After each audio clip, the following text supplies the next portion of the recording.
Ua mawhai o na awina atu o le polokalame a le Aoauli ma Fofogamua. Ona o le lango malosi a le Galaxy Childcare. Vili mai loa le o lua tasi, o valutolu, lua fitu, lua iwa fitu. E resitala aila walo. Lua se fulu ma le 5 minutu te nei le se fulu ma le lua ile dei Aoauli. Ia ua tau mo mai sina malu i le so. Ia ua tau whaalongo mai le vaenga o le official va ai tau fui le ua. Kau hot ka malo, ua kau too hot ka malo. Ja, if you feel like I'm going to tell to Samoa, lau mai momalau whaafunga anga fo le rivaenga o le Aouli o le stofi. Ja, o tafi tinga o ngā luenga o le riva yaso. Ja, o le... E umoloni tai au ia mai a fui leo le afu.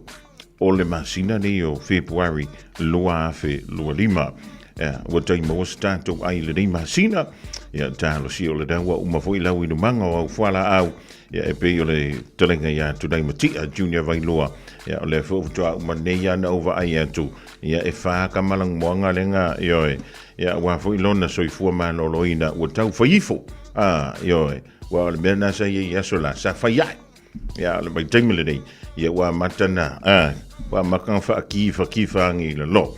Whatunga. Ja, maar ja, toen ik met die eigenlijk waren daar woon die winga. Ja, en lang even in tale, eigen vallen lang. Ja. Ole au sa le muri anga, ja, before ja, de tolua ja, mai vallen maar. Te vanga mai van. Ja, op de 4 ole op de waaiet.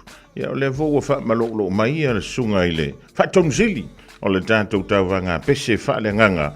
Ai makwale o se falsa. Ja, maar mai makala mai ao la taringa tunai ma lole se soi fu maruia ma le langiema. Ja, we voeding e lao e fa kalo fa kwai fo mua.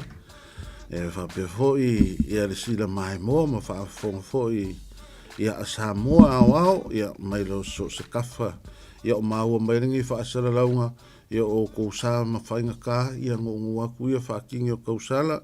Ia le se vave ma ko ke ko e fa popo pe ko ese ia e fainga ka o pa ia ma malu nga ko mai de langi ia e ku mawa o fa va so i fo mo ia fo mo ja malo e se fo de kana ngo fa no ia e se fo de melo o va ia ja na ma wa fu la no no tu le fiong le no li tantu wa I mai le si le sio va be e se ko si ka si ko ya le fong fo la wa I dinga so mo ja wa ke fi fo e fa la wi lo aku au kai mi ma ke ngo fo nge le ki o Samoa ia o ava ngoa e au mai le fa le ka vale ngu me la kasi le chi mana ia malonga pule ia le fiong le lo li ia ai pa wa le me o ke le fa sa o le fangfuala wai ia kailo iai o wai e fusilo makuanga mau ke next door ia o fa mai fa mai fea ke ke u ia kai fa ku ia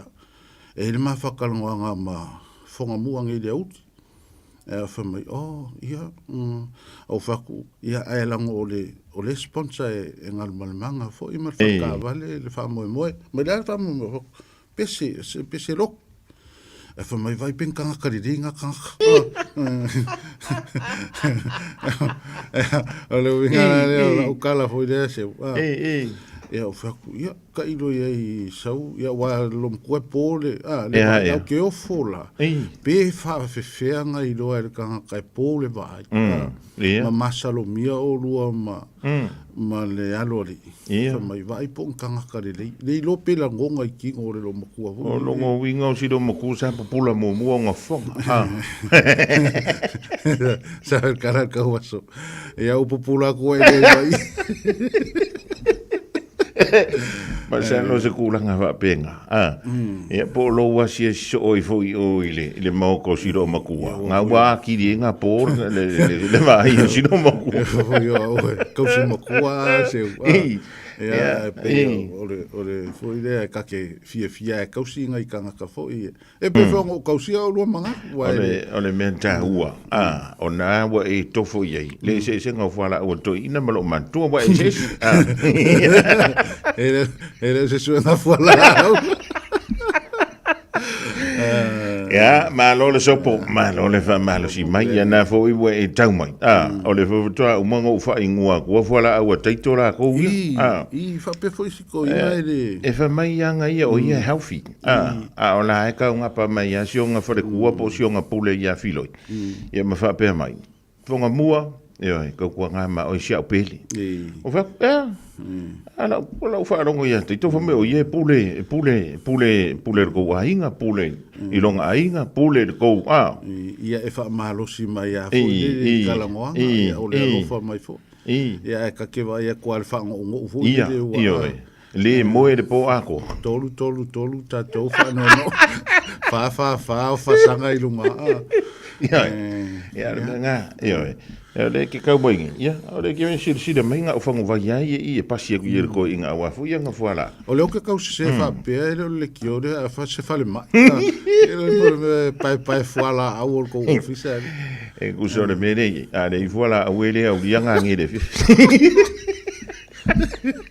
po fuala o le no inga ngalo e masano le sungo le o le ngalo ia nga fuala yo ai o we sa no ina le fionga le no ia pa wale mea ka penga ngi oi o le fo makka penga ma ko e wangi o ko fa ka mala ye le anori la ngal ka malo e fa si pisio ka malo makalangoa ngi ma le si ko inga fo pasi mai fa mai le fainga o e se mangoma wa ke le fa longo la lo por kala me e o fa ku ia e fa mai o alofa kere aku ia koa fa mai o koa la le se o name ai aloi o fa ku awa yo e fa mai o povi fa pia o le wo langa ka kanga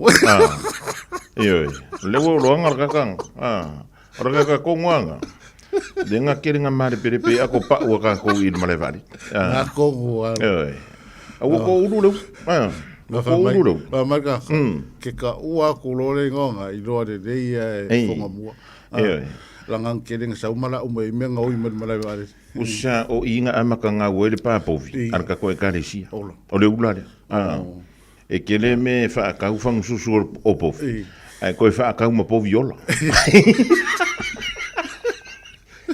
ya e vai lá o sola o ka se kingo le le ka anga we ko si dai nga wa maka nga fu me nga me sa fa ya sola ya mo so nga ka langa fu ako pa u nga ka malanga esa o nga ho e kwa ya e fa nga wa maka nga ko ki ale ko mfen ka ko o e ka ka le maua e ara nga mo o le fa ka mala ia ai wa fa fia nga isa mo oi ia wa fo ida o I le loku I le kare sia fo ia ka ko po le ale me ke ka e fo le ia o ka winga fa fe au fo le o I le mako wa inga fa mai se pe se fa fe au so ia o ka winga fa ia fo ia ia winga nga ke na ku fa vale asko wa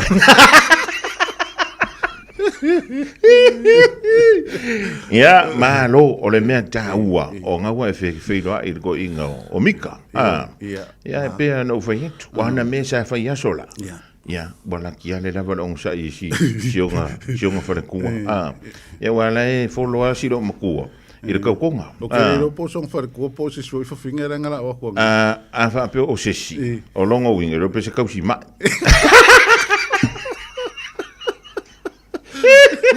awa e mari o le mako o ngar fa mai le fa o ngar sanga se va ngi kere ro fo o la ia ma le va nga le ka fio ka nga ia ula vale fa ba sa o le me na ki aka ele umia chau le ka fa follow mai u sai mau le nurse ko le off ai follow mai ai sa fa e man ko na fa follow mo le main entrance o le ED o langi skulaki ngalu ela se uso ya si yuli motunga ai vai o ga kai fa ma ko nga ka au fa si leva io mo so o foi o fa si lo lo so I fu ka lo fa ia ila kon kinga inga I sambo le fu ko kinga inga ko maka ko ingi si ai o le mela tanta o le mau le nurse le ko o fu kai ai ke o si le ko na ele mea nga fa I mea ma ilanga o kamai nga ko fa fo so la o longo winga e mau ki ngoa ngai ele hen kaf ngai mau limo mika e kasi de kai mingo o ka fia farma ia O fiu e kauanga, o kenge kausima i o ke kea. A walo o whaalongo ko malos. Ia. E ai o mangangenga, e mo muso ke sapu. I. Ai fo ile leo upu whaala e au ma whamalos i au mo lako. Ia. Ia e kala vou ia o whae O le whare lele le ngau ia ia. Ia wangara pa wangara whanere piko boi ruma, se wanga ngā ore i se manga o ngā whapiko re, ave oi le emergency. Koe mawaka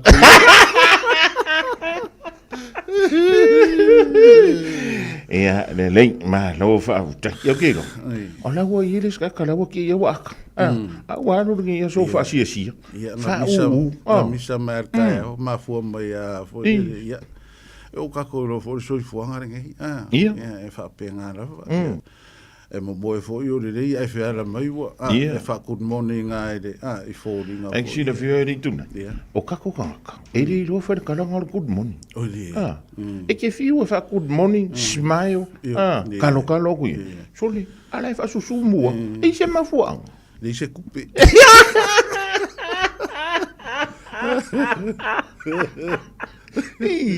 Le ai se kupe re kanga. Awa a whai le moto le a ale maseringo mangaru marimanga. Ia.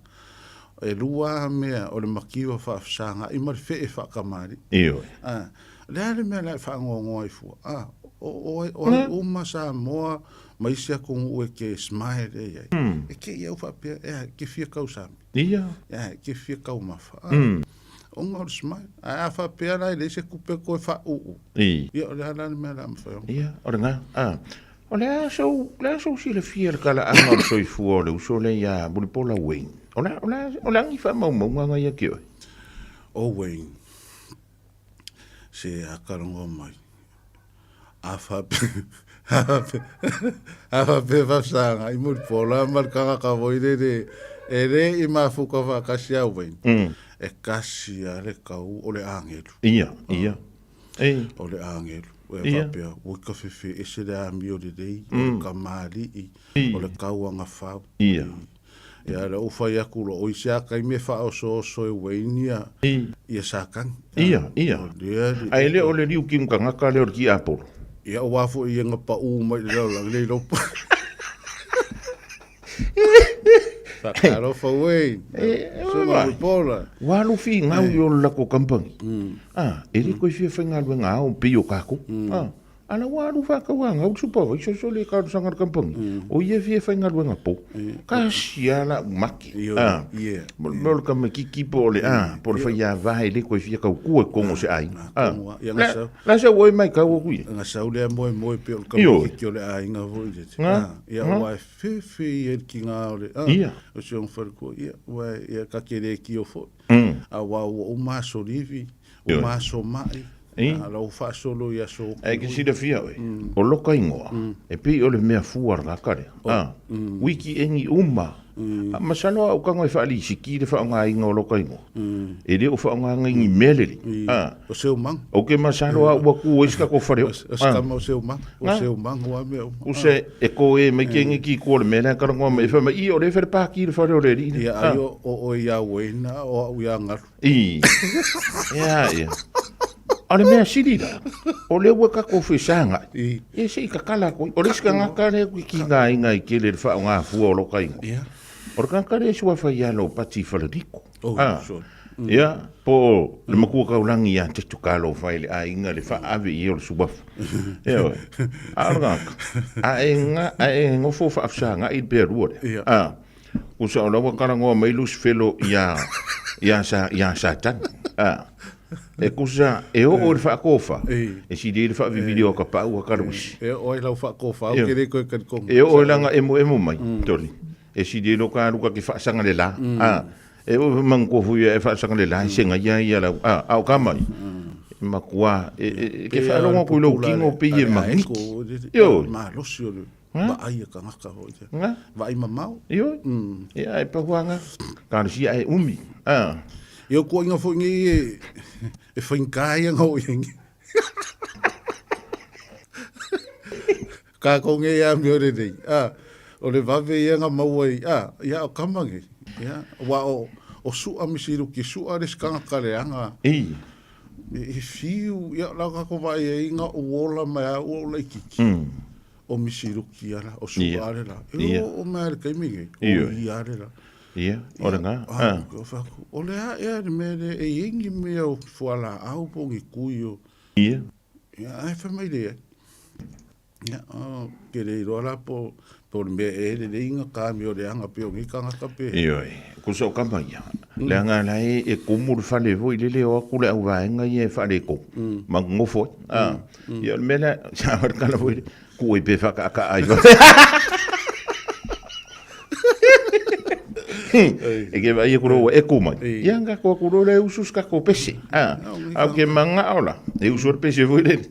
Mo nga Samoa ka mai whalongo mai ro le pese ngā koe ngofo mai ro. Pau au ngi kanga. O mai iri pala. Ai mai, le ai vamana. Whalongo kua la o ki kūlunga mo mo e hoi le te muso o ki. Ka ngā so le mo kua le fia a. Kua le fia ko ilano a so le ngi. O mari e o la whao peo pea ia wha pelo langi e le fia mari. Pa wane mea. E le ia le maua ko la ko kas. Ai le anga le maua ko kerea. Ia rongo ingo ka ko koe karango ai. Le anga e reo whainga ho. Oi. Ia, wai ora. Ua ki ngā inga hoi reskama. Ia, ananga me whapenga. Wau kamai. Ngā ua kua loka auka. Ere i whāriu le riro ka pāku. Ai whawholo. E sa ora kana le si. E le si kaure le anga pama. Ki e loka mai. O ea, mai. A kukua ka mai le pāwha i kalari. E pusa i umo ka mai pāwha. Tuna i ele o toi pōmala e le tūlanga i peori i le wha moi moi. Tau wanga pese e wha le anganga. Ia e pe ona tātou whilo ia i le amatanga o le rei fo iwa. Yaso, ia mai le nātau mia o ma le temi nei lena e sau no tolu sfulu tasi tolu lua ia. Le stalana ue i o le aso antai o le wha moi moi e wha mai ai. Mofia se ka ko kamwhenga ngā ue ringiki. Kolu se fulu whaar kai ngai. Ia, a o le lava e vidi mai lava le mamalu o le akongu. O le me siri o ngā maa ofa i fo i lea. E Yesu i mai Wellen Konge, e Yesu i mai Lower Heart o Napier, e le sui mai ni vekako leanga ko a umangei anga bini mai. E iaira ma le sui mai Samoa, malanga whaapikoa mai ai Samoa, e ka ungu mai lea so. O se kasi o ka maa fo i waironga i le imea o musika whare anga aua, a vea fo i le ngai a lao ma le ngai wha moe moe ka ua. Nga koe mo mori mai le nganga o le whaafikai. Ia ma whaapea mai. O ke malanga aku, o ke fia iai le kaupangu. Ia o le whaafikai e whai i le ri i fo i lea. O nga o avangoa. Ia ma e saungia ma kāpenga i lea kua fo i. Ia mea o lo whaakingo ia ma fuafua mo ia. Lele, malo whaaputang. Mai le tolu sfulu ma le lua. E i se tūlanga fo i lele po se temi e wha mauti noa o mai wata tau ona reidi le vaenga. O le aso kai au le whanga kai le skala. I le kai au ngei le anga a maka e o ngā mako whero i mangisi o le au kau vai le studio. Ia. O a mahofa fo i la i leo. Ia o whapea o. E le aila, e ke le o le lumanga i o le kārengi. I le au pepese a Samoa. Ia manko fo i kako wai a Samoa. E nganga e kau i loange au se mea a laua. Whapea o le wha koru kau sanga fo i le o le makua. A laua a makanga pese mai le loku mea ai. Maari e pule. E so ai loa ma le pese o le loku. Samoa au e whapea ngā lawa. Ia so o mai malea o ngā sa. So o mai malea o ngā fo i o le pokolau o le fo lea pokolau kere. Po le akamai lau kere. E mea uma e pese al Samoa. Ia pau ala le mea. O le i koe skepulo i ko kongu. I le skepula le ama le la asanga le. E amaka e longa kusi le pese. Ia mapu e lo. Le kere la fo i o le au a kingo i mako kua fo i. Bua maua le apa ngoare ngei. Ia e whalau kele lo. Ia ua peango mori mau. Kele i o kuskusinga ma mafau faunga. I mea o musika le au makua, ele I maua se ava ngoe whai, sa wha kukunga, na. Mai. Ai, ingo ua mako kalango mangisi ke le fongi, ua mai le whaafikai fwere I se fuafuanga le lei, ua whaingo fie, makakala le whaikoa, se I koe whawhangu mai ama se I whakingo a le kārengi lea, ai mangue le I kuai. Leri, o le tanto wa fwere, lisi o whailonga I o saunia. Ia wa le minta wantu e fia, lima le whailonga I o saunia, man tāpenei. E iai alo ma whaangau la iki ua wha sukasi ma sifukau sanga. Leu wha auru mai. Ia ua iai le fufuanga o le skonga inga I o le ako e karango inga mifukunga. Wa pe ko wha e la kou lea. O kei lo le a wha pe ko ase kau vanga mo la kou ngei. Ia ai o le kasi o I le lima. Ia o le pue fua o le pese pue fua le MTV. A maka inga lau YouTube channel. Ia ma whailonga ngā o le sidi e lima se lau, ku lua e wha se lau, o le kolu e kolu se lau, whae lua se lau, ma le kulanga lima se lau. E le ngaka le ngā, o le ala kakala I lou avangoa, e ke experience I le mea o le studio, awa e kala ku umai fo I le fefe le I ku fo I le lou walu le studio, a masi o lou kaimi moa moa, e po le ala fo I whamai wa lewa kausanga karunga e pese ma e ke o lo le studio e se fo I whaalongonga. Ia, le mea la lea, o leu kakala le avango, ia, o le asfalai le a kai au, le asulusu valu, ia o le aso muri lea mo le skala, o le kaimingei ualaka le fast food, ua kolu wha kolu lima, e isi o le confirm mai ngei, ia ma kai au, ia ngā koa I lore o le fast food mo kupu, ia ele I mafofawinga, sa rilo foi mga koe o se lango le marke le kongo o le ngo mela ia e pika ia o le wa o mai le lango ia e abaku foi ia le kau au so soang I le musika e pe nga ia I ka ko fa mo o toi mo mi ni si le stala pe o le hale fuafuanga le e fa ngatai lo le foi no Maryland to le stala o lo ka kala le bango a wa o le ko kile foi ia o le manga ia foi le o le fa mo ia o kako famsingo fo o ngisi o alo I longa fo I o musika mali ia ele sa ia le fo le fai fa paloka I lunga e ia fo I longa o mako le a apa kulanga le inga nge I avele kele o paloka le si sao ma ai e kao mi ai le kanga kaulo ia ka ring me la le ia o le afa kingo la vai famsingo ia le famsingo nga ia ma fai la mi o kongo fo ile o le sidi o kanka konga veli sidi ai pele mau kulanga fo ile o pese o le mo le bango ai e so soange le ia ma no fa tai o na la e lima sulta la pese te to te seva fela ia pese ia te to lua po fai I kai lima sulka la kanga yo o lo alu la vai ile skala la vale kasi ko kasi ko lua ai o lo fa masingo anga ile pese ia ma fe au mo moli foi ia ma le makanga o fio le langinga ele o fa inka ke le le konginga o ngai fa mo o mo se me fo ile a maka e le fa pe fo yo le a ka mi ai kuranga e ka kaunga e ile fa masingo o me ngai o kaupanga ia makanga o fio le e fa o pe le fa mo le tausanga a sa ka ma lu le tausanga e ia ile fa mo ma fa kuanga wo mai ma ngai ia fa wa ai o le kausanga ngai ka ko ke a maka I kui ngai mea uma awa o le kapenganga fo yo ngai me ele fa ngo fie le ka ngo fie e fa afkai e fo I le lo I angan manga ia I ko mai o ka wa la inga mau ngai fa sa longa wa le fo yo nga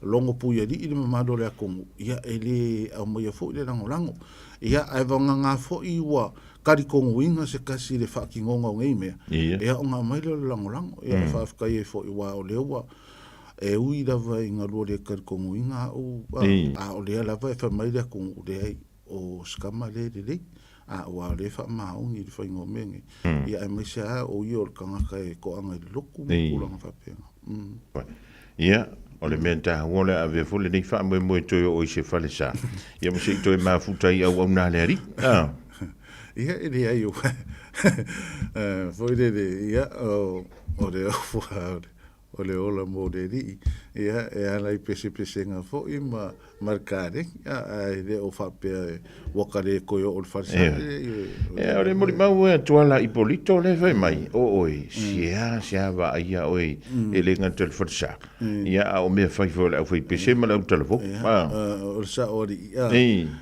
ala fo nga fa wa pe ia o pufu ni ran kere kala ka ngako e de io ai na ngatala wa ai ile tausangan teni pe umala va ole lua fe lua fa ile masina o yuni lo que inge le fa mai e fa ia ku se fo ku nga ia tunai o fa ia fa ia ku ri so le al ba ku fa sari so le wa o le si le a fo i kamari o le ko a fio anga male la fa nga fo se langolang wa fo i o le mai langolang o ia kia o nga o longa fo i a si le fio o lo kanga kai de mava maleri wa e mo ila vo ko la ile o e pe o ko ri e kia wa ma vi oi mo ia le po e mai ka fa sai de o mo so wa o fe ran fa sai de kia ia e ma mai ar ka ma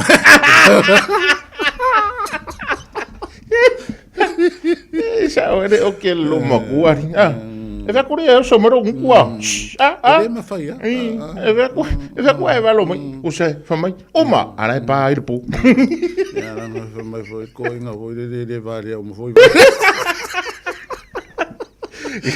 o sanga ka ku o vai nene ma ua le lo ma ku le piko o fu va aina i le fakakia o ke vai a ko foi o foi ngaruenga i le ki o samo ia nga singa lo sfuru a fa foi e ku se ia nga soli kula fo ngore umio o la por kala mernia ia la fa ngale uma foi a ver invoice le rori o me fa penge ia ale asi sikiro karngo ma woro kan kai ko a fa ia ar ka kaubanga ari se ia o le o kele yo lo pepese o le fa penga o nga fa fia e renga ka o kauba ai o lo yes peso ke foi de o le a o mai fa kasi a vele vala o dia o mai perform e le kaimi o kaubanga nga ia e renga ka o se va inga i la ko la kauva e o de level la ia ai fa penga fo o se lango ia ma se ia il kai mi lava kasi ai fa fi inga ma ke o le skonga ila ngei o le fa il fon kanga al grupo ia ma fa ki o mai lo por kala me fa masingo o sponsors ia ai foi ngisi pisingisi o lo manga o langolongo inga ngai fa mo ia o lo ka kala le bango se pe fia la vasinga o se de ngira fa lu ngai fa mo ia awa ia le karinga fo yo le kawa ia e karia ma fa lo ia ai sia ku fo ia lo fa ma o le fe kala kari ala o kwa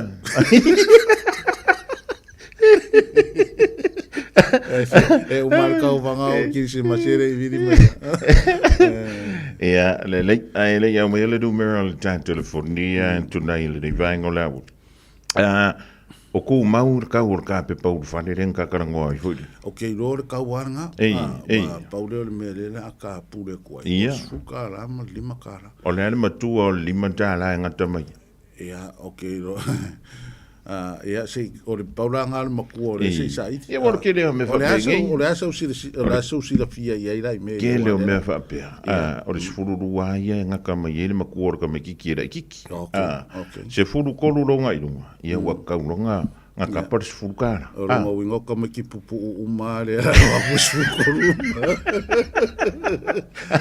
ia ko va i me ki le kingol ka ma ko ia fa ali makala pe ki wa pe fu se si oko okay ro ka ko fuara le kingo o pe po se me ultima la po ki o le sango nga po la buka nga i fa usa o pe se wa ka fo wa ese le makango fie fo le mo lo si la fia nga ko ngor fo sa ke pe se la nga fa si ka ka o lo voice o le nga ke pe se nga fa sa o le mele o ngo forma ruai o le sira ka o tuala oi ku sa ke fiu e fa ro le o le foi pes o ke fa ko le ma fo le pe laui o le mu o le ula fala ai rira ro le ia wa fo yo o lau mea ngarulu ko se a wa aso ia fo le ai le suafa fo ia ko ia kulo fo le suafa ia kama ia fo le a ka va ia kul fa manga o ka fa manga se de e si da via e un ko era un e tu ala con ole ka va a wa fa pe lo wa la ka ulo wodi ia la le se pa wa la fo ko nga tu ala au mai ya lo se la ka la mai mau fo la ave vu ya tu nai la mai ya ko nga fa ulu ia ka we e dem fa wa fa sa e ma si o fo ko fiol ko inga me fa pe i lo akul ko e ri haunga e le leila le ri fo i le mere i mu pola ma kai ko i wala va o ko le ma ka mai lu ngor kiwi e ke vo ko mo si si o ko le rame ka fa io ngo mo fo fia fa ri o karing io mo mo io langa e fai mai fua langa e fai mai fua anga va pe e fai ala nga ia ia ranga fia ma fua mai fuia pa war ko la ka fio lolo ka ilo i la o mai ka tu wala tai le ota la sa mai ka wer nga kwa ya ka ro tu wala ya o querido wa ese o soe nga lo tu ala se la cosa nga vo le ka cosa si le o le kiri ko va ai nga fo i mai da ya ka si ar ma fero i ngam ia le ala o ke ro ropo ngo po o fio ingles le li po me o malanga se me a wa fo yo o kasile sui dongo re ta pipi e o po sa ia sa o ri ri pa lo ka ko sanga fo ala le ropo ka ran sanga campaign ia ai mang e fo la ma ka vir ka vanga e ku mai ka wa fa mo ia pa wa le sui e di mafal palo ka kasi palo e mo pa ki po ala fa ka di me di mai o fa nga palo ia o ka ka fo ia ko ala o ka fo wa longa fa nga ka mo la ka pi ia pa wasi me o ka walu ka inga kengi ko fida me o fe e o ia le fio mo fo ile de ko ri ia ko fida ia va ko ipa ia o de siria kanga ka wasu ai langa la unga me ko fida i o kinga se me de la unga me ko fida o manga o se kupe ia ma ro ko fida pe kusa o se le foi ir kala foi ko kala uma e foi mea le na va ko uma le uri ni ko o le ai la kanga ka foi de lo fa ia a ka ko mafuka ia fai fa le o ma o se mangure wa kere kai a ko wa lo fa lama ko le manga ka fai ro ko le langi ia fai fa le me ka ko me ka ko fe alo tunai tonu fe o le wa mau ai se fa siringa malos o le pa ia ma lo tatu tro ya ile suanga fo le riva ngo le o le tilo o ele to in mo fa la on tantas ya e wak fa ka siam tatu telefon la ngo mele mo la kole ya o le o lo tasi o lo fitu o valu o lo tasi o lo fitu o valu bala mai ia ai le bala mai te sulu al po mo fa lo al fa tai Fofogamua mo mato no ia aso tu vai malo puenga mal fa fonga Samoa ia foi se mato upua la vale ia pe le tautamani il fa fonga ia o le no lo fo ia mo se fa silinga malosi ia ai fa tai fo ia ngal malmanga ia mo mato mo fa ni fa salonga fa tai Fofogamua ia tanto mai ta sipe da e tala il dei vai ngola woni to name dia junior vai loa o le fa tonu o le tau vanga pese a fa le nganga e pe o le tapena tia ele masi le fo le pasino mati o lua tasi o lua fitu iva fitu o valu ia le numera na te langola na spea lon tolu le sa wele numera lea ia wa o isi telefoni e lua o mana pe ai lunga i le taava le lo matua ia a kongoango mela spea ia le ufa o ngal tatu tauwanga a whaia lo sa ili se a onga a matsa molo walu. Aua loe te toi popoli o le Galaxy Childcare e tele ona la lai au kilani i saute. E toa tele whai a o ngā ngawaa, o le a o ina le whānau, e ia inga whapitoa pe a le sitala lo walo. Tolus fulu i tū la, free. A vanoa le vēna le a onga mo whemalanga inga le whānau, free. Maua mea aia le whānau, free. E ia inga whapitoa. Mo nisi whamatalanga, whaafsotai le o lua tasi, o valutolu, lua fitu, lua iwa fitu. Sunga o whenga whakao elo ka wale fōu maunga Max Ila. Senga o ka amilo e o kilani. Mo koe foi mai lawa i o tara I le Tire World and Auto Limited. Lea ma o aiso skoi ngā meg ma pa o ka wale. A ole me Pico City. E ngā le lua lima ka alalwa ia so le kokong. Le Tire World and Auto Limited e te maua i ta wale ma pa o tau ngofia ia New Zealand antoa. Mo fo i se ti mag wheels mo so se i tu ai ngā ta wale ma le telo isi au unanga. Warren of Fitness I le na o le se fulu tala bea I wha I lo i eina e wha afafonga le Radio Samoa I nei wha abitoa. Talia wins quotes, cue cards, maisi. Walang lo le Tire World and Auto Limited I le lua fitu tasi tolu o mo pa uta avale. O le lua fitu wha tolu lua o mo le fale inisinia. Jana whanawha tia roa, ua te talai na neile o nanga e veni, mo whaatangwa I au ki lani ni sila. Numero tasi John Coulter Drive I le Auckland Airport Shopping Centre. Tau whatawhatonu lava le warehouse ma le countdown. Lau whale o fulau I loa le e veni, Auckland Airport Shopping Centre.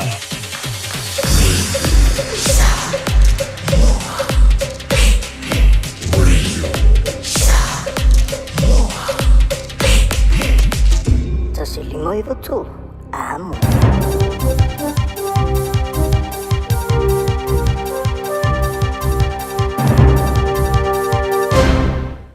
Ia, whaatalo whaatu, Fofogamua malo le sai, whaatalo whaatu po le tapo I ngale tanu. E dine fui whaapoponga tala, mo lau nof tapo I mai ai mo mua talava tala tumu. O tapa se puloni le whaamawao Samoa, e tu sai me whaale tonu I mea aia tumu kia onga. Maua le pa speakers o I tupe pito tele mo le wawa I ai o le tuna. Talonga, ma whana o le sootanga le wao tēni ta au le tifa moana Samoa, sa sosoni ai, I le manu malo le shopini. Ma whangamaya, I whalau te lino ne tawa.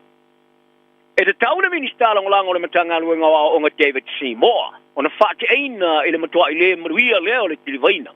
O le porkalame mo mea e te mai tia onga sa tu e whai, I arifutu inga le whai ngā malo so whaatasi. E bea ona whaari ai le tamata I siu te tai o le pāti le Leipa Carmel Sepuloni. Sepuloni, o le sui whai pule fo I mo le tu malo Kelston, ta iai le polisia tama le Kelston Boys High School I au kilani sifo.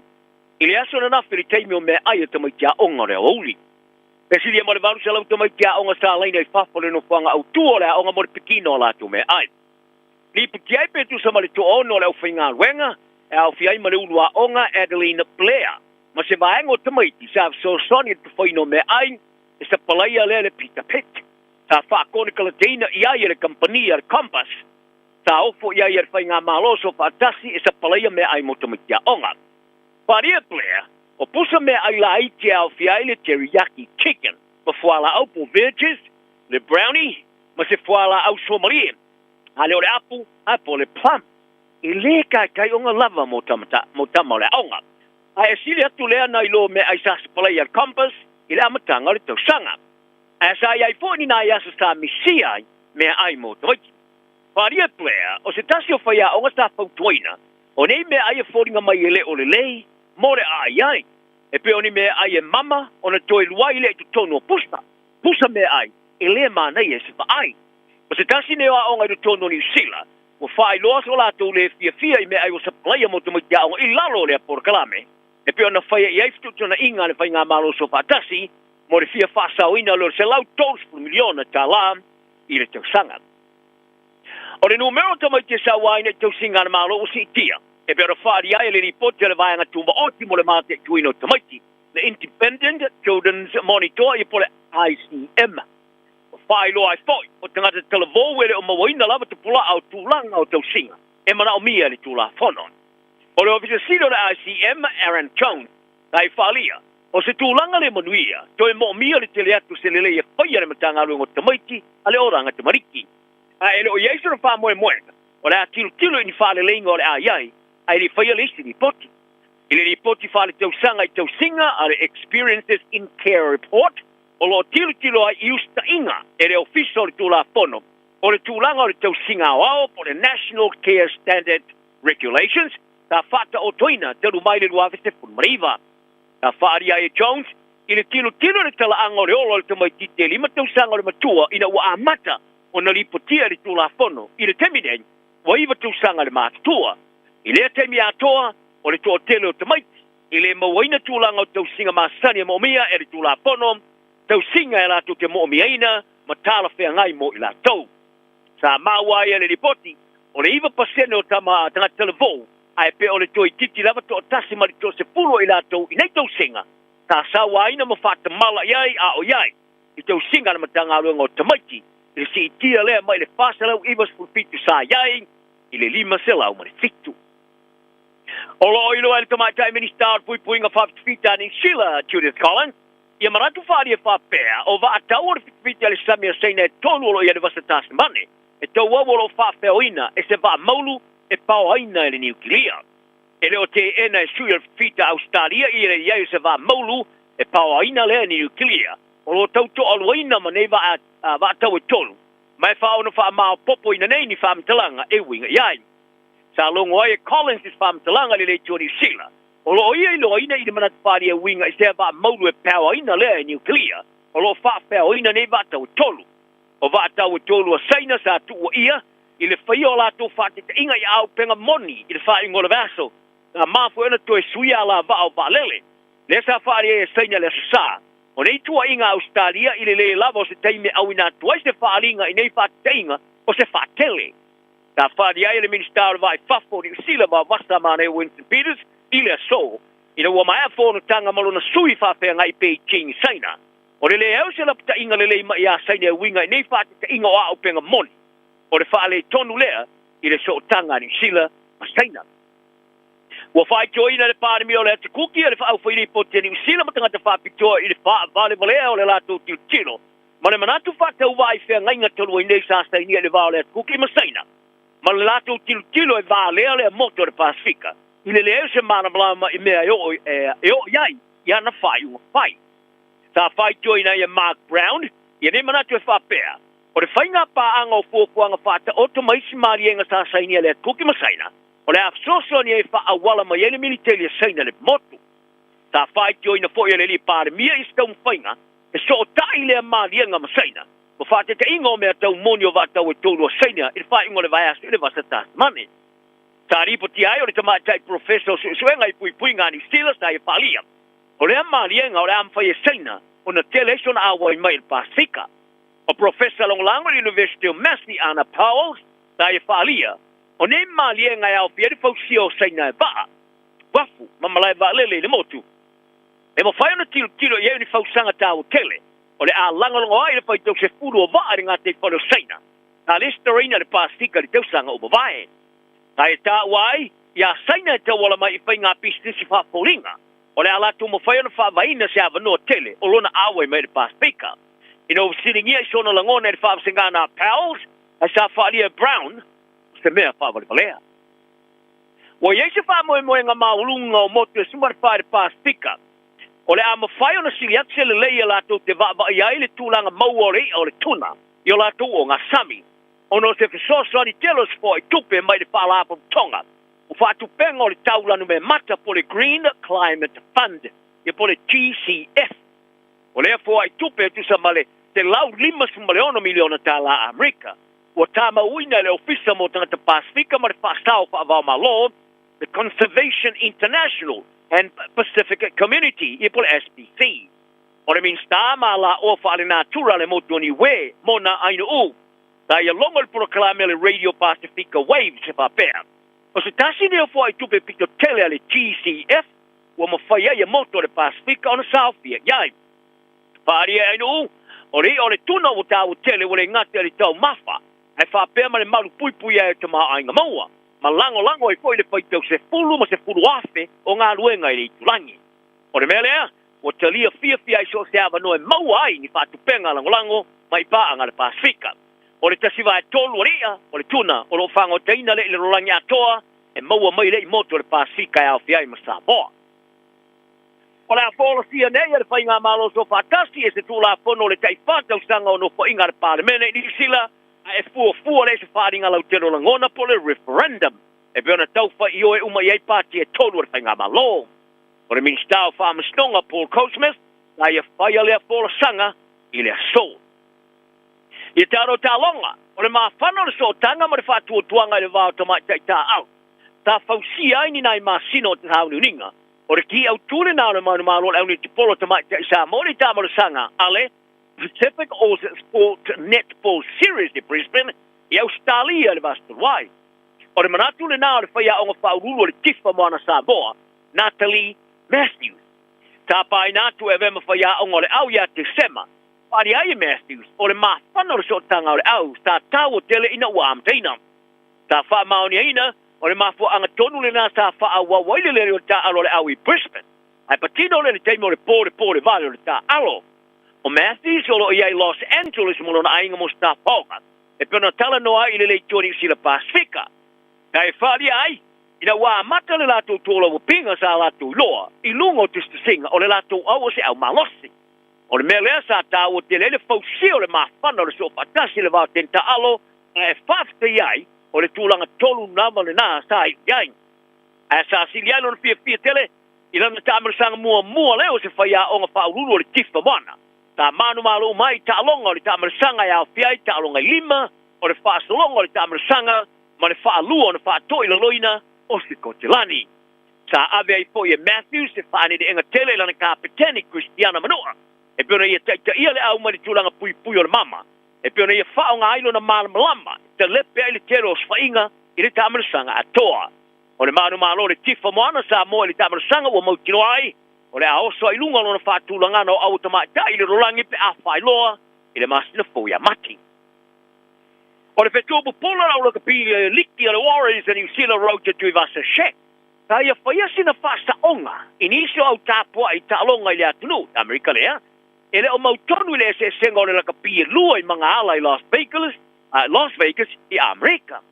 O le kalapu i au kilani o lo avema se vaenga o tālonga i lua o le laka pi like whaia whaunga le Vasa nei, le Malaya Allegiant Stadium, e amatai le tāmarasanga o le NRL o lua whamarirufu lima, i le tālonga ma le Canberra Raiders. O le lua iai leo tau sanga so whaia ni tālonga i Las Vegas, o se vaenga mo le whaalau loino le laka pili ki Amerika, i le maae o le tau sanga mua, le sa wa iai le manuia o nei tālonga. Ai pe tai, o le awai o le awar kiwi sa mafu ai te penu mia i tanga tai mga ala. Ta whaari ai tui Vasa Shek, o se teime lava sa wa marisolo ai mga ala ma latu tā uai, e o atu latu tā uai tangato mga ala, e o atu mai New Zealand pe afsilinga i latu. Ma vave ai ona manatu nei tangata. O i o tau lao le All Blacks. O tui Vasa Shek on sui mo fo i All Blacks. Tai whari ai, ta latu toi whasa oina, i le ai o laka pilik, o i latu le Warriors, o i New Zealand nei. Wa wha maoni nei o le whai awa le Chiefs, i le tāmarasanga o Supalaka Pi Pasifika, Clayton Macmillan, o le atua le Chiefs, i le whai unga le tusanga. Wha ilua nei o le amalanga i avema whai aonga le kalapua Munster i Ailani, mo le whengainga e tolu tusanga. Avatanga, ole na, tusanga. Tala noa whala wai tele nei lo visa silo le kalapulika le Newcastle Knights, i stau wafonga tele le kalapu e whato ai mo le stania lo le tamata alo le Parramatta Eels, Dylan Brown. Ai ni tua inga, o le Knights o lo i whafo mai ma stau tulinga, mo kalapu mo le stania o le tamasa moni we sa whanau ni sila nei. E ulava sa lato ofa, boia, e silia ma le se 5 miliona tala mo le se futu sanga. Pari e Philip Cardona, o sa uniuni ala kalapo e finau mo se whengainga mo Brown, taluai ala to te tonu, e mawhai ona i te liwai nātu ia i la to le Champini, o le tāmarasanga o le NRL. O le atamo le awar Kiwis, o iei le maketo tamata alo e ulapa, e whatoa afa, le vai teimi o le umi o la to whengainga mo le Eels, taluai ni whatena inga i se vaenga o le kone karate. Le epe ona tā uai, o toi vave wha nono ai nei, le Eels. Talana o le yaso, iei perfi le mo te ngata uma, so i foi a mole so.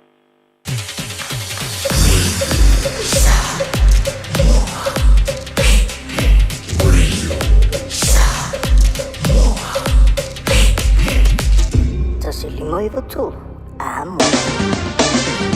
Ua mawhai ona awina atu tala o le tau, ona o le langolango mai a le Finance Direct. Bili loa api i le ovalu selau, tolu iwa, ono. Patalo fato la utala ne o le tamu le so ma le so atai au. Winga le tamu le so e matele na awa o le ne yaso mai ai nei timo to ulva va so ai.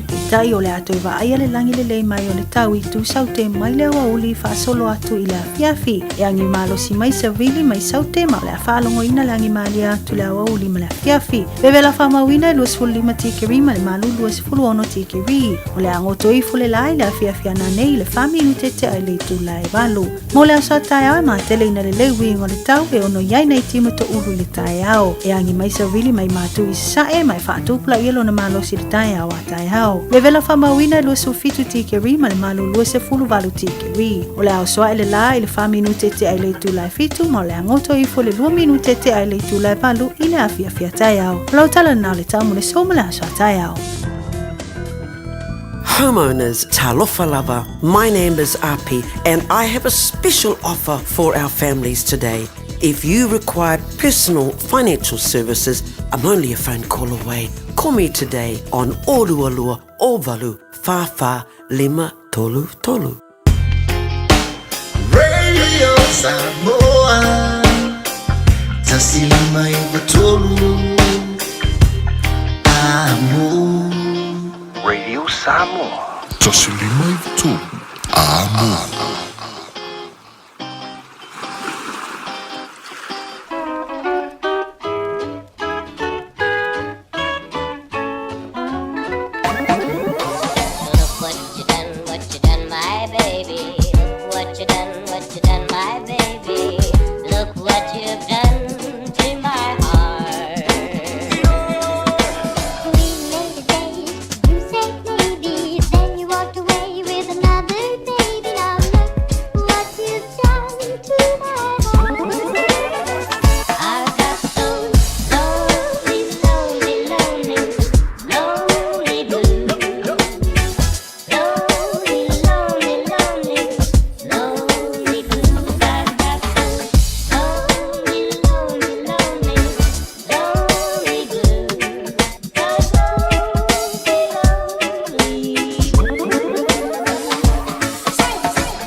vi fianga o le divanga o le Aoauli vai tue foi o polkala me fanga solo le radio Samoa. Tasili mai tolo a mofa tungana mai a Wayno ma DJ 651 tama ole fai fayaso. Moli antulanga fa taila sunga ya siuli mala leifi mo anta to tala I vai fanua matala talonga le ngana Samoa pe ona sa e fa fonga yai. Le nei ya Aouli talo si o le dawo to no sa le mulu sa e le tau ofisa e le tau whale whainga winga fwoi pā wheo lena whaila lunch I le tāna sfuluanga I le awha sfulmane luma ia po le awha fwoi le sfuluanga I le tasi ia po le tasi fwoi anga I le awha le tasi ia po le sfulu tasi fwoi anga I le tasi ia amu ia oe ka ikere I kūla I ke lunch awa ai oe mua tuli atu ia oe o le kele ia o mako avoka maisi ia oe le ngupa ia talo fa ya Amelia fa mona ia o Amelia fa lana fa to anga paua I porirua ia sina leo Marienta ia fa talo fa to fo ia Sam to funga e Sarah le anga upu to muli mala inga I Perth I Australia ia I live now o I Perth au malo laupu a lole au taile ma tamai lo so ya no mane liki pau ia pau le kanga kai skula ki koe DJ, ia koe fo mai, ia koe su e mea ngā fo I ole fo le mai, au malo ioe wha taile wha tasi mai ni vanga le Aouli. Leu so ia tuala taile o te vai antu lupa ia suafa, ia malo ali wha marosi, o whiroa I ngangi. Jacinta Sev, ala walu aku sko I ngau tunai, e alu I ilang kamalo tuala, I polito. Ia alu e ave I nganga fuala, piola lane, ia ai wo koe pe fo le pa I sa mo kai pa tanya mo sa mala inga na me le pone fa malo antu le divanga le Aouli e ai se fa mtalanga lo fa pe mai ua fa I lo mai ele sui te tai le party le Labour tono le finga malo a New Zealand ye pol pa le menu New Zealand o te tau I le li sui pa le mia pol te tai le act ya David Seymour ona fa ma vai ta tau ona fa ma vai e ma fu mai I meni o tau mafa ale whanau I to tonua onga. O le li minister lango lango. Ia po le li sui minister ia David Seymour le matanga alwenga lo le oa onga. E te tau ona wha ma vai pe tuli. Ona o le porokalame o tau mafa po lunches a tamaiti a onga. Ia e fuale ai le sauranga. Ale sui te tai o le vanga whai le Labour. Sound no ai Honourable Carmel Sipuloni. O ia foi o le suia foi pule mo le pitono o Kelston. E le onga Kelston Boys High School I Aukilani. Ia o le nei sound no fa pena. I le aso nafi. Silia ma le valu se lau tomaiti. O le ana fa pelea o ranga iatu. E piki alanto lunches. I le aso nafi. E o antu I le to ono fai a onga. E au fiai ma le pule a onga. Ja, ma nisi foi ole whana wa onga le sa iai. Na fe so soni atu. E whapelea o na tuwhaina atu. Ia tau mawha, maile Peter Pitt. Kama wile le pi umalo sa poi. Ia ole ana whapelea o na whaakono karateina. Ele malo. Ina ia la tau whaiambea aia ale a onga. Ia ila ua aia tu ilangai mamau le antalo te vai entoi. O singa mai container la ititi. E container voi le pepa. Ia o le mai. O lo ia le teriyaki chicken. E i mangai veggies. Ia ma le brownie. Ia ma le apple ma le pose plum. O le lunch na. E le kai inga ba o ngai se tama ititi a onga. O lo te vai atu. Tama a onga. O lo watari. O le tangantolo mtua fia enta anu. A ngofo ma fa popo uma me ai raka kanga I kongo le makofari. O le makwa ai kilea. Yo, a al makwa pa e orka. A wa ai tula to inga lunch le e ave yai tono la. O longo nga le fa li dingo le manga vorka mikiki. Ya, o le fa sa nga sele ni na le finga malolo yai tono New Zealand ile nei fo I ta. Fa ai ti le tupe fa alu meni o lunch. Wa fa bele mo li ba. Ya o tele ina fa ma o anta o lunches ia au mai le amatanga o le tausanga ongoli. Le na nginga fo I lunga o penga tawha, I langi I lunga o telefon. Soli. te leilo i le sunga i le minister longorangoa o ngā le sunga i David Timo. Pe ma whaina i aie i ato i ngā lunches. O le tau whiololo mai lea, paua o lea. O le makua i la hikia. Pe umalawe o antu le tolu tala. I le maulunga o se le ni wha anu lunch e tasi. Ia pole mea ai tomiti e tasi. Ia ale sasa mai lunga lima tala. Masaloni si o a onga. E o antu laval pāke tile na i mo moile ono tala. Ia. O le whai mai ma le wha matalanga. O ni si o aso. E le ai e ni mea ai tomiti au. A le visidi. O whele mea i le pāke ki nganga wha pāke ki a kuwaile kupe. O ai le oki i le vālea. O oki i le vāenga le ama i le tupe. Pe oki le konu karate. O lo on tāpena ina mea ai le whana.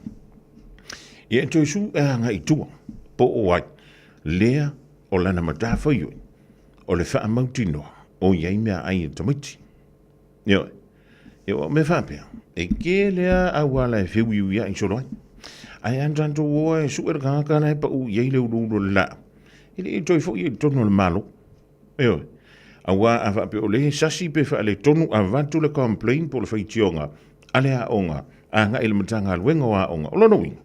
Tauna su e po o whele mele pa u wait pe le iai le lapi. A le o le sawo le se le ni a ngai. E i le afo le kon karate le tapene ina mea.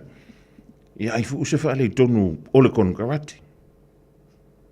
Ia a wha le kong. A si whingo fiar ka. Wha manoro. Wai e koe pe ia koa mea ar kupe.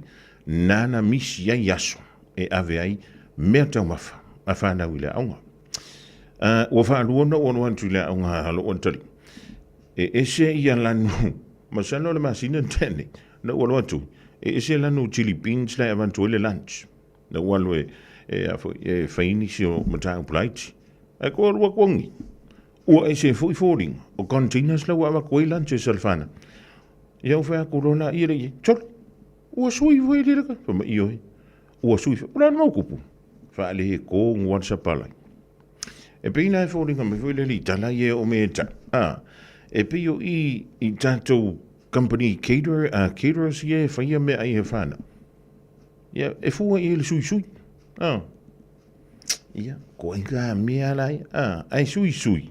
O kupe i e whai i sui ngai. O kupe ai. E re se kupe na makangaruenga wao. E re o se kupe a haonga. O tupe. O e maa uma i tātou uma. Tangata totongi la fonga. Ia antu ua antu nei la loa talipo loa fin. Ia ona fsili lei. Ia mai le lunch. Ia waere whapeo a onga uma. E maua le free lunch. E iei a onga e maua. E iei fu ia onga. E ta pena antu lava le matua. Ia le mea tau mafa. A lona talipo lona fin. Mai tu tono le ainga. Ia oni se vo tatu. E le lava le temile te heo over pisi. Ia le lai wha onga haika ko bakery fui. E kasil sanguisi e pe. Di makana pe ongo kana sanguisi. E kusor kaunga ar whalau. Ia mara me ku uirunga ar whalau. Ngai sau kongo sanguisi ngai kasi. A kipi rua lona ia e ku kongo ar container. Ia rua kulo maka ika whaaka. Ia po le pai. Ia po le sausage roll. Ia po le pizza. Ia po le hot dog. Po a mea umalai mau e o le bakery. Ia le ngā. Ia e tako lai wha popo anto le tangpe a whai ki usu le bakery ia so. Ma salo e mau e sau container a koa ongi sanguisi. Pe ana wha pe o nai lava le timi e whai le whale. Ia o le nā mea ia e pulear ka ma lo makua la kou ia o le te whai atu. I le tonga taha o le soifuanga ma le uti o le whaasoa. Ia o le sina vaenga mwheo na tātou silsila ia. Tu sāpo lai maua le lanchi lao. Ai lea. Ia o whana. Ia ele ma whai ona te tali ni mele o le fia aipea o i tono le o le whale haonga. Pia e misila. Ia ta maiti e fia le taalo. Ia o le vave o le alo le metabolism a whanauna. E mo mi ai. Le ai i le tele o le tengi. O le mewhi ngai ke alis fururua le po. Ai whaanonga ko nei karakara ngā karapusais. O kamanga o le ua umanga ai ke le angi le tina. Ara fu koe alu koe ai. Ara na alu e mui. Ia, lele. Ia, na ona tati antu whapena i o tafa. I si kako whakari. Ia po le aswiri ngā lo le minister langolango leo le mtanga aluenga o ngā New Zealand. Le tai fo i leo le panti le act. David Seymour. Fua le sānoanga ale sui te tai o le pāti o le Labour, Honourable Kamu Sepuloni. A whai alo sa ili se a onga a mata molo walo. Au aloe te toi popole o le Galaxy Childcare e tele o na la lai au kilani I saute. E toa tele whai a o ngā ngawaa o le a o ina le whānau e ia inga whapitoa pe a le sitala lo walo. Tolus fulu I tū la, free. A vanoa le vēna le a onga mo whemalanga inga le whānau, free. Maua mea aia le whānau, free. E ia inga whapitoa. Mo nisi whamatalanga, whafsotai le o lua tasi, o valu tolu, lua fitu, lua iwa fitu.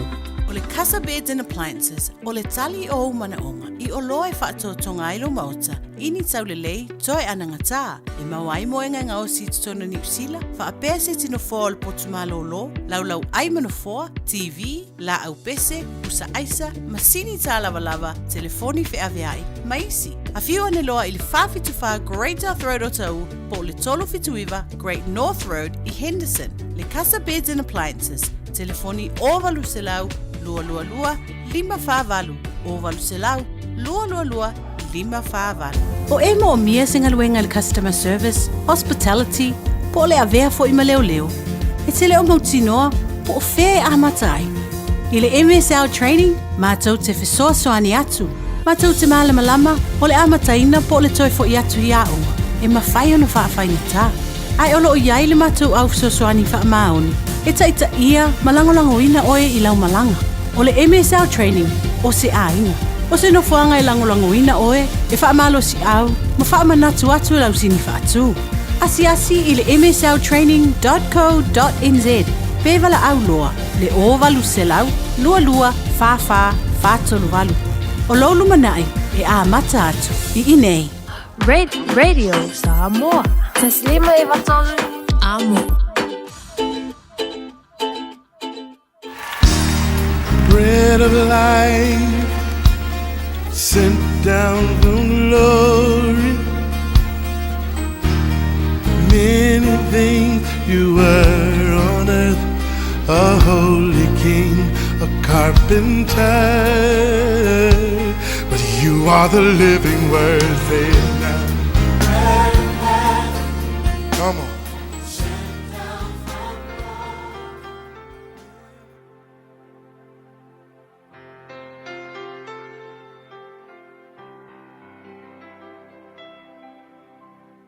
Talo fa tatu watunu mai le tatu por kalame o le fo yaso le areto le ola. Malo so I fu manuia ia te o mo fai ona so tai mai. O le ngaluenga luas fulfiti fa upe luas fultasi fa pea ali ie o tala le a Paulo na fai le awa. Ali ie ua tatau pe ana o tou si ustai mai ia te ona le mativa le o tou I le nei leanga ma nei mea uma ua mau. O le upu mo o le aso le nei, o le mativa ona o le leu stai. O ilo le tala le nei o le tala il whai ngā malanga fo ile na ave ai Paulo o se kai peise pangota na ave le malo Roma. E ave hatula I Israel e ave anga I Roma ia e tu wai o ia I lumo kaisara e ala I molianga le no ule na ai utaia na moli ai Paulo. Ave la Paulo le va. Ave fatasi e tu maisi pangota ia male au va. Fatasi mafita ko kele fita na o ave Paulo.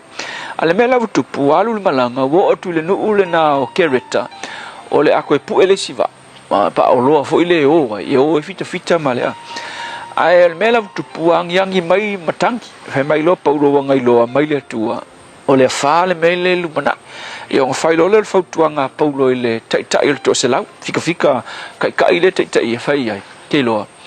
E le me kupu e mai mau ia le oloa o le va le va angi o va o le ave ma loa ma me uma ia le va ia koe mai mau kuma le ola ia maroka ko malosi pe aka ku ai tatu no foi nei kereta o ngau ke loa le o se kirkau ia ai ke walu le tai ko se lau fesili le kapiteni ma le ona tangata le onga le va pe se kinga malanga afa mai lau ria pa kai kupe ma ko fe lau ria ma kai tupe wa ola e mo ela ku kupe fe malanga ingangi le se mo yai ka ko le se ia wa fa longo la tai fita le ile tai ole va po le pule ole va ma le kapiteni ole va io ngalu lo le malanga e te vai le tala inga walu malanga ngā whātia i le wha, e le wha mālosi whai mai, ua whaafua se i o nāngi mai le whālenga, e ingoa ia eurokuto, se a wha mālosi whai mai, ua koru po, ua koru aso,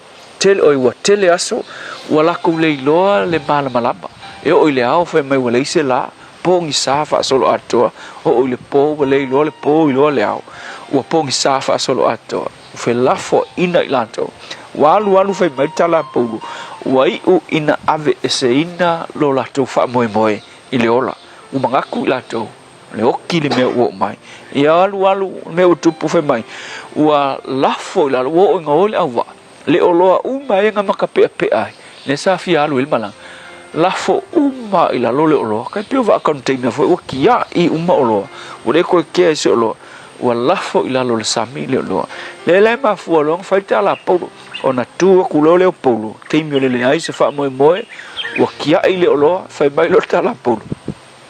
Ana outou si tai mai ia te au. Ma aua tātou te tu ua ke reta, e le mativa outou, i le nei oloa tele ua mau mau.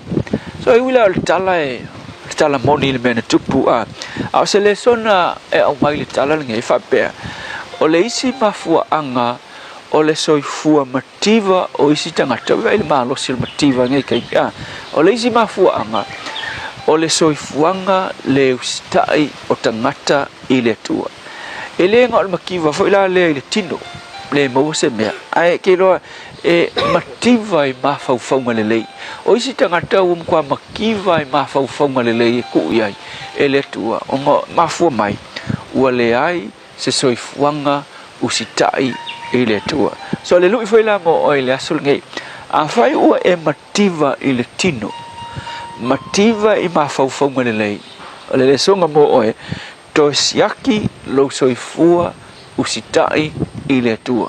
Oa mai lo soifua whalenganga. Wai loe e whamatala isi tangatanga o mai le team nganga o mai whafo whai mai e taamilo i le lonang, mo missionario fo ia taamilo. Whai mai la tautala, ina o se meua mako i loa, malo uma le lalolangi le tele ngai ai mala, mo meo la mala, onge, fia ayo tangata, mafui e o so o mefa, a e tango e whaisau su e ngā le tele o nā tangata mawaenga lalolangi, o nu ufa pau pau, e le talitonu i le tua soifua o Israel, le mafuai, o mai le mala, o le mativa, o le tango lima, e umai fua, o le root o mea umalava, o le soifua, le usitai o tangata ma ana i le tua soifua. So le upula mo o le aso le nei, o le mativa e mafua mai nisi taimi, ona o le soifua le usitai i le tua. Le tua hawa oina i mātou nisi taimi o le onge, ma le mativa, ma le tango lima, e mafua mai, ina ua mātou le ngā wai ma usitai i te oe mau fionga. Fisoa soani mai lo watunuu, ona o lous wafa Yesu. Amen.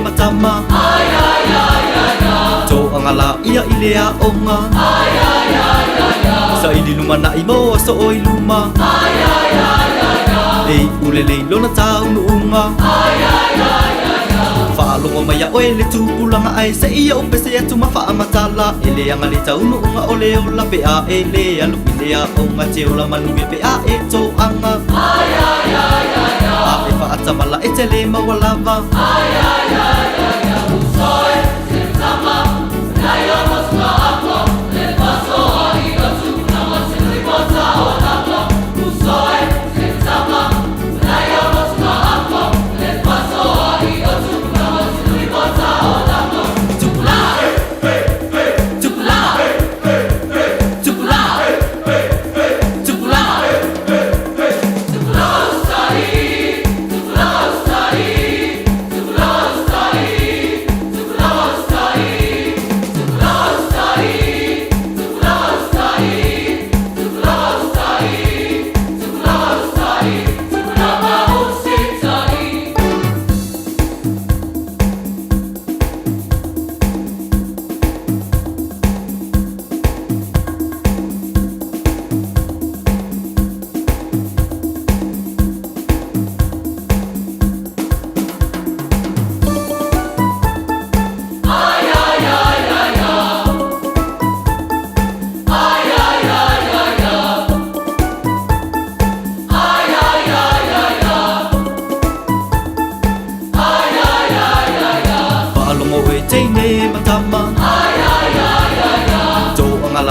ile a onga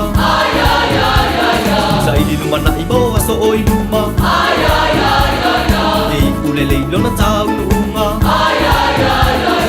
Ei loa lava le tangata alo fae o lau sita i whaia onga manatu alo fae o na matua o lo o polonga mai e tau tua tula i ra tia tamaleanga Nao le tau wale ai o lo tangata Usoe, se tama, naya wasma ako, le paso ai o tula se lima tao lama Usoe, se tama, naya wasma ako, le paso ai o tula se lima tao lama Tula, tula, tula, tula, tula ustai, tula ustai, tula ustai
Sitai mai le kolisi mawalunga leone i America Samoa. Tawalunga antu ai le polakala mena le areto leola.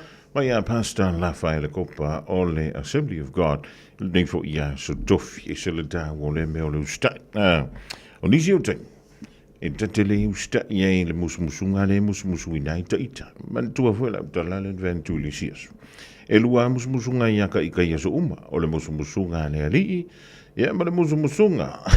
Ale ali o le lalo lang ya ma no si lalo te fa longo i le ali o le lalo lang ya le fu lo na tau unga an tonu e tau nu i se tau nu unga vele ke fia pu wan e usika ya le musunga le anga ngole ya tonu ai tuwa ya ai tau nu la ya mai family ina ile lo to malo fi ngano ya le men o walu ya na le la le taya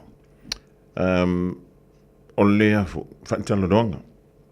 whaataladonga malpule au. E ia, siop te ina malanga mai sa mo le tausanga na seip vai hatu nei.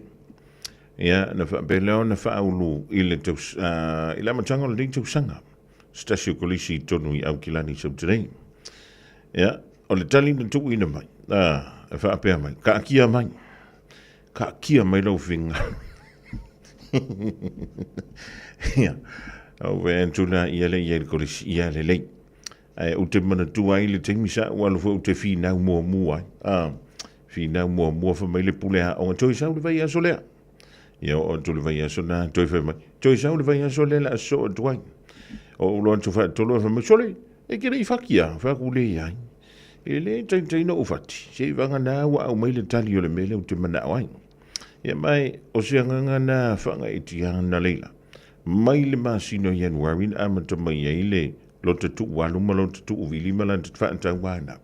Ia via o le ua maua le avano. Ia o se tasi fo i o le whaana. Ia nga i entuai. I le ha o ngā lena tau mawhai. E avantu iai. O le winga o lau whaamatalanga. Langa leu te whaitau o tu lunga i le whingano le tamai Jerry. Jerry Tuilangi. Whaamatai mo le manatu whaalia. Whai mai Jerry. Mu ia kou whaanga. Ngai free lunch. O ia to tolu lana whanau. Ea o onga ai e luas fulukala. ia le lancha le tamaititi e to tasi. I le aso e tasi ai manatua e 5 aso a onga. O lona winga, se lauta la le tamaititi, i le 5 aso po le vai aso, whaatelele i le tolu tamaiti. Lona winga, tolu se lauta la. A whaatele i le masina, a whelua se lauta la. A whaatele la i le tausanga. O le makuhakiri a se ringi anwai. Ia e piona o whaapula tu stemi o sola. A whai o le pisi. E le lava le teimi tape nai i a tau mawhana whanau i le taiau. Ia o nei e isi nā wano fo i le le fiafi. A whaapela o nei e mana watu tuta mapo tina fo i le lava. Ia o le teimi nā loto i te i benga i lunga umale me ai po le loto fiafi whai le me ai. Ia on tape nai lo le teimi nā. Nga wiforo leo se loka makua loka i ale lanch. O mea ngi o kamaki. Sani, e ke whai a kula ukala pe. A i se ilonga ka ki alu e su e se me ngā i se mea. I nga fuko a lilo rei kamai. Pe umangku se iloka i ngoa umanga fi umanga whaatei. E ke arua kua e iei arkanga o ka ilo. Ngai kango koe ka kala le lunch po le ala. Vale mea le kaunga ngai kongo le pusa isa. E o whai kongo le pantry. Ia por kaput. Po le alo ka ngofa piko i kua pi supo ma le me ke fifi. E ke arua ku voia. Ko e o le mea langa ku e pi supo po le ala. Ala ua umanga ai ka mai. Ngai whai aku lore. O ai ka ngaka reanga kango le. Amai e ka ilo. Ka ilo. Ioi. Ke le ilo i kongore kou ahinga pi iska ka whapenga. Ale maa kou whare. So, makua leo langa o ka ilo lai so i fu. Ai, o le sosoni atu na, Jerry Ioe, o tau manta i o le afu. O le tau mawhainga, o nei tātou wala mawhana. Ai, umala manuia, oka. Ia, o le afu. O le ahunga nā o whainga mea. Ia po o le mafuanga nā lea leina tātou wala usu, taia o uma.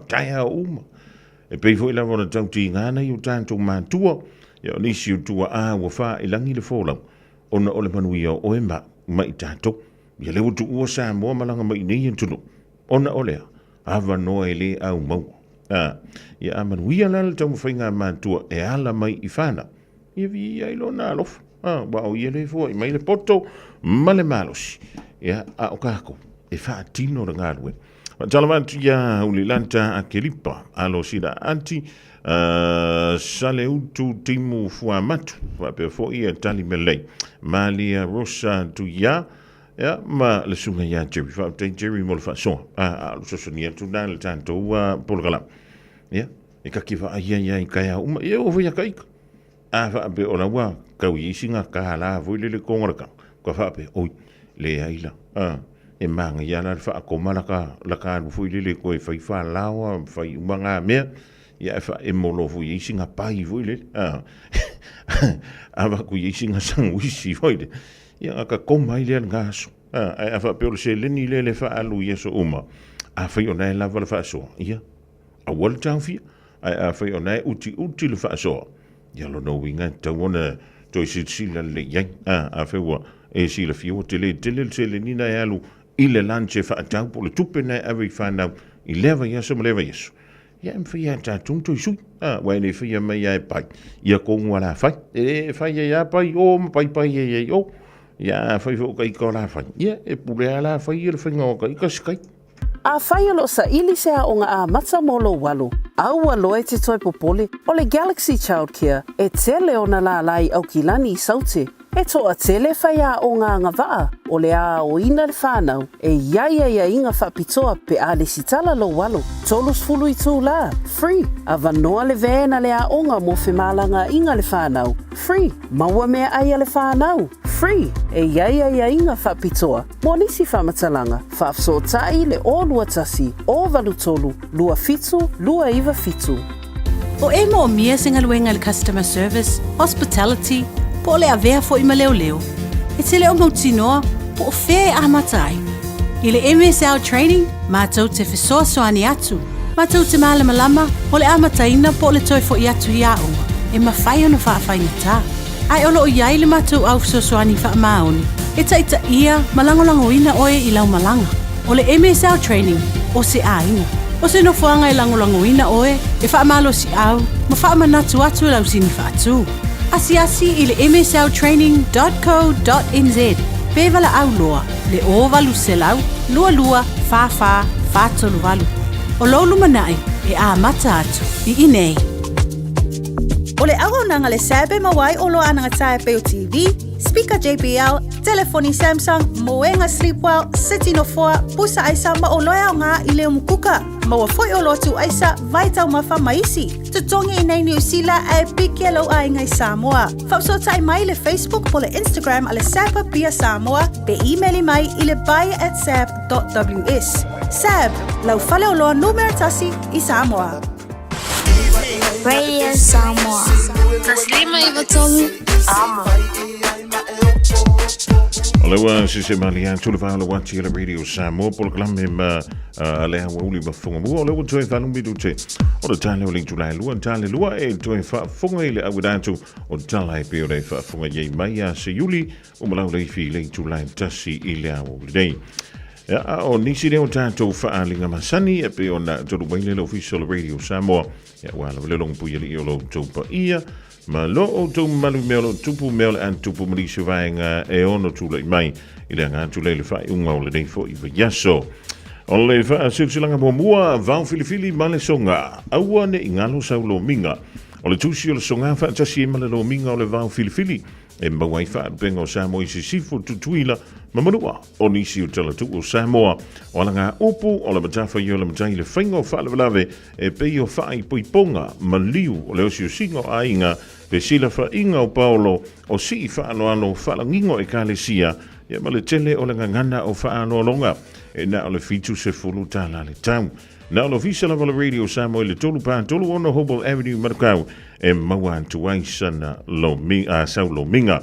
Morisi whamtalanga wala mai le tātou ofisa I Jamie Whainga Haluenga I le lua ono lua tasi lima I watolu lua ono lua tasi lima I watolu ia pētanga iane I lunga o le shopradiosamo.co.nz shopradiosamo.co.nz e whai mai eisau o ka whaafitai.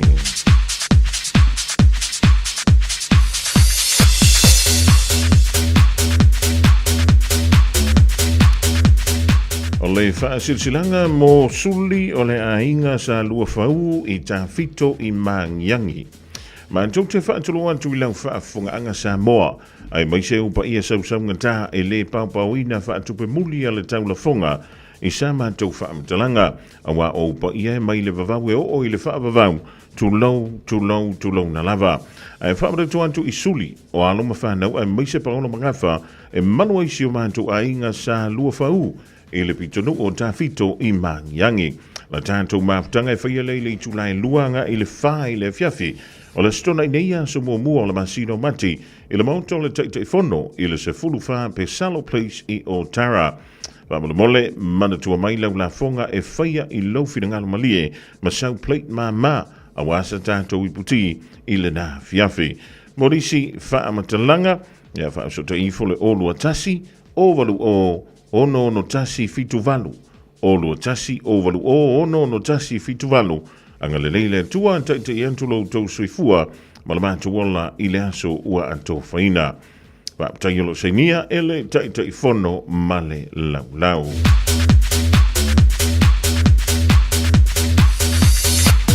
Male tātou whaalinga mulimuli mo halo matama whanau le fianga o asau. I le awa male whaalo mātou te tatalo atua I le paia male mamalo o tama whanau. Alo tātou nu o asau alo a fio mapapa au iau te roa I ni usila nei. O le paia lawale awale a fio a inga male mamalu I a sala whai, ma upu I a te oile pule e whapea. O le awhai ala tātou mawhtanga I le aso mua mati, le astona I nei le toa tusi, o le Otara Music Art Center, mai le afo le tonu I le Aoauli, se I lia le fitu I le fiafi. O le whaamoe au tasi lava a wale whaamu tuina, o tātou mata aupu sātu ua mai I le tātou whono tanga taluai. Mo le whaamoe o siu tātou nu o mo le nei tau sanga. Mamoli e tielo o tau soifua, ia maso mātou wala, au li ai le aso I le lofa malanga lei o lo tātou tua. Mole, whaamata tuantu lau le stela ai pūle lava oe I lau finangalo whaintalia. Morisi whaamtalanga whaamso te ifo an tātou numera nei, o le olua tasi o valufā limaiva valu. Olua tasi o valufā limaiva valu. Po le olua tasi o iwa o whālua lima iwa tasi. Olua tasi o iwa o whālua lima iwa tasi. Po le olua lua tasi o iwa lua tasi valulua. Olua lua tasi o iwa lua tasi valulua. Whāutai alo sainia le tātou whaalinga mulmuli nā ele laulau. O li sinau tātou whaalinga lau taunu mai lau fisa o le Radio Samoa le rivaenga o leso. Ina ua se e atu lava le vai o le tātou wati. O lea ua toe tolu. Mala awha miru tana tā leo le tūla. Whaaka iana au sofo ia e anu de a koa. Awe ki e vavi. Awe ki e vavi li brada. Tale lua au rātu tala i vai whanua. Killer Records. Mala toe. Tu wina le pesi o le hao mare po. Iwa aya kula oi. Nari ua saa mai nga oia. Ua pule lava ye yanga ia. Oi ea. Saula ia.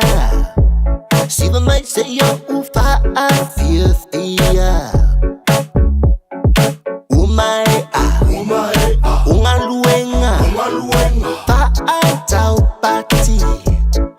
Oso pelu elu e mai. Susau-panga. Tene tama. Lava oe po o toi ina. Uma ila. Onde pila. Wali kama. Shaue lava. Famole mole. Iai fo i se lo matua. Ufa asina. Fami se misa. Wali tene. Shaue lava. Famole mole. Siva la ia ile musica. Amole po. E fa manga ia ila weva. Amole po. Aole fusia la panga. Amole po. E tupu ai foi o se misa. Amole po. Au manipo. Oi mafuko fo te au manipo. Oi a winga fo i au manipo. Boom, chicka boom, papa oh. 5, 6 kilo, low Gino, Kayla Record, yo. Son of the S-A-M-O, A-Way, night and day. For my people, the Maro people, the Auxiliary, oh my fight, yeah, yo, my la, yeah, let's go. Siva la ia ile musica. Amole po. E fa manga ia ila weva. Amole po. Aole fusia la panga. Amole po. E tupu ai foi o se misa. Amole po. E ai fo i se fa finge. Vai ma soa, fa sopo moa. Wali kama, shaua lava. Fa mole. E ai fo i se fai lele. Fai sana sefe, fa lai pankeke. Wali sunga, shaua lava. E fai lau kama. Siva la ia ile musica. Amole po. E fa manga ia ila weva. Aole fusia la panga. Amole po. E tupu ai foi o se misa. Amole po.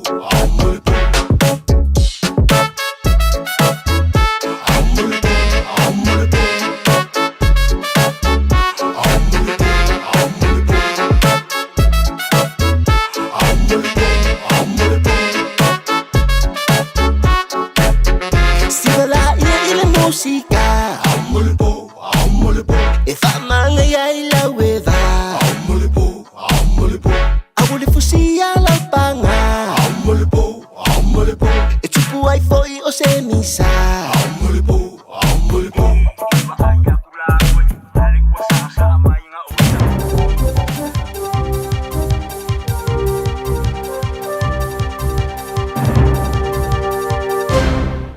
Whātalo whātu Fofogamua malolo sai, whātalo whātu po il tāpo inga le tanum. E rene fui whāpopongo tala. Mola no whāpo ai mai ai mo mua te lava tele tumu. O tāpā se puloni il whamāwai o Samoa. E tu sai me whaale tonu i mea ai atomu kia onga. Maua le pā speakers po i tupe pito tele mo le wawa i ai ori tuna. Tālonga, ma whana o le sootanga le wao tēni tā aula kifa moana Samoa, sa sosoni ai, i le manu malo le shopini. Ma whangamaya, i whalau te lino nei tawa. E te tauna ministala ngolango le matanga luenga o onga David Samoa. Ona whaake eina ele matua i le maruia leo le tilivaina. O le porokalame mo me e te mai tia o ngā sātu e whai, i arifitu to inga le whai ngā malo so pātasi.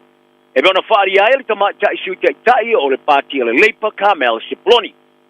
Sepuloni, o le sui whai pule fwoi mo le i tūmalo Kelston, tā i ae le kolisia tama le Kelston Boys High School i au kilani Sifo. I le aso na nafi li teimi o me ae te mai tia onga le Aoauli. E sili e mo le varu se lau te mai tia onga sa leina i whafole no whanga au tua le onga mo le pikino la tu me ae.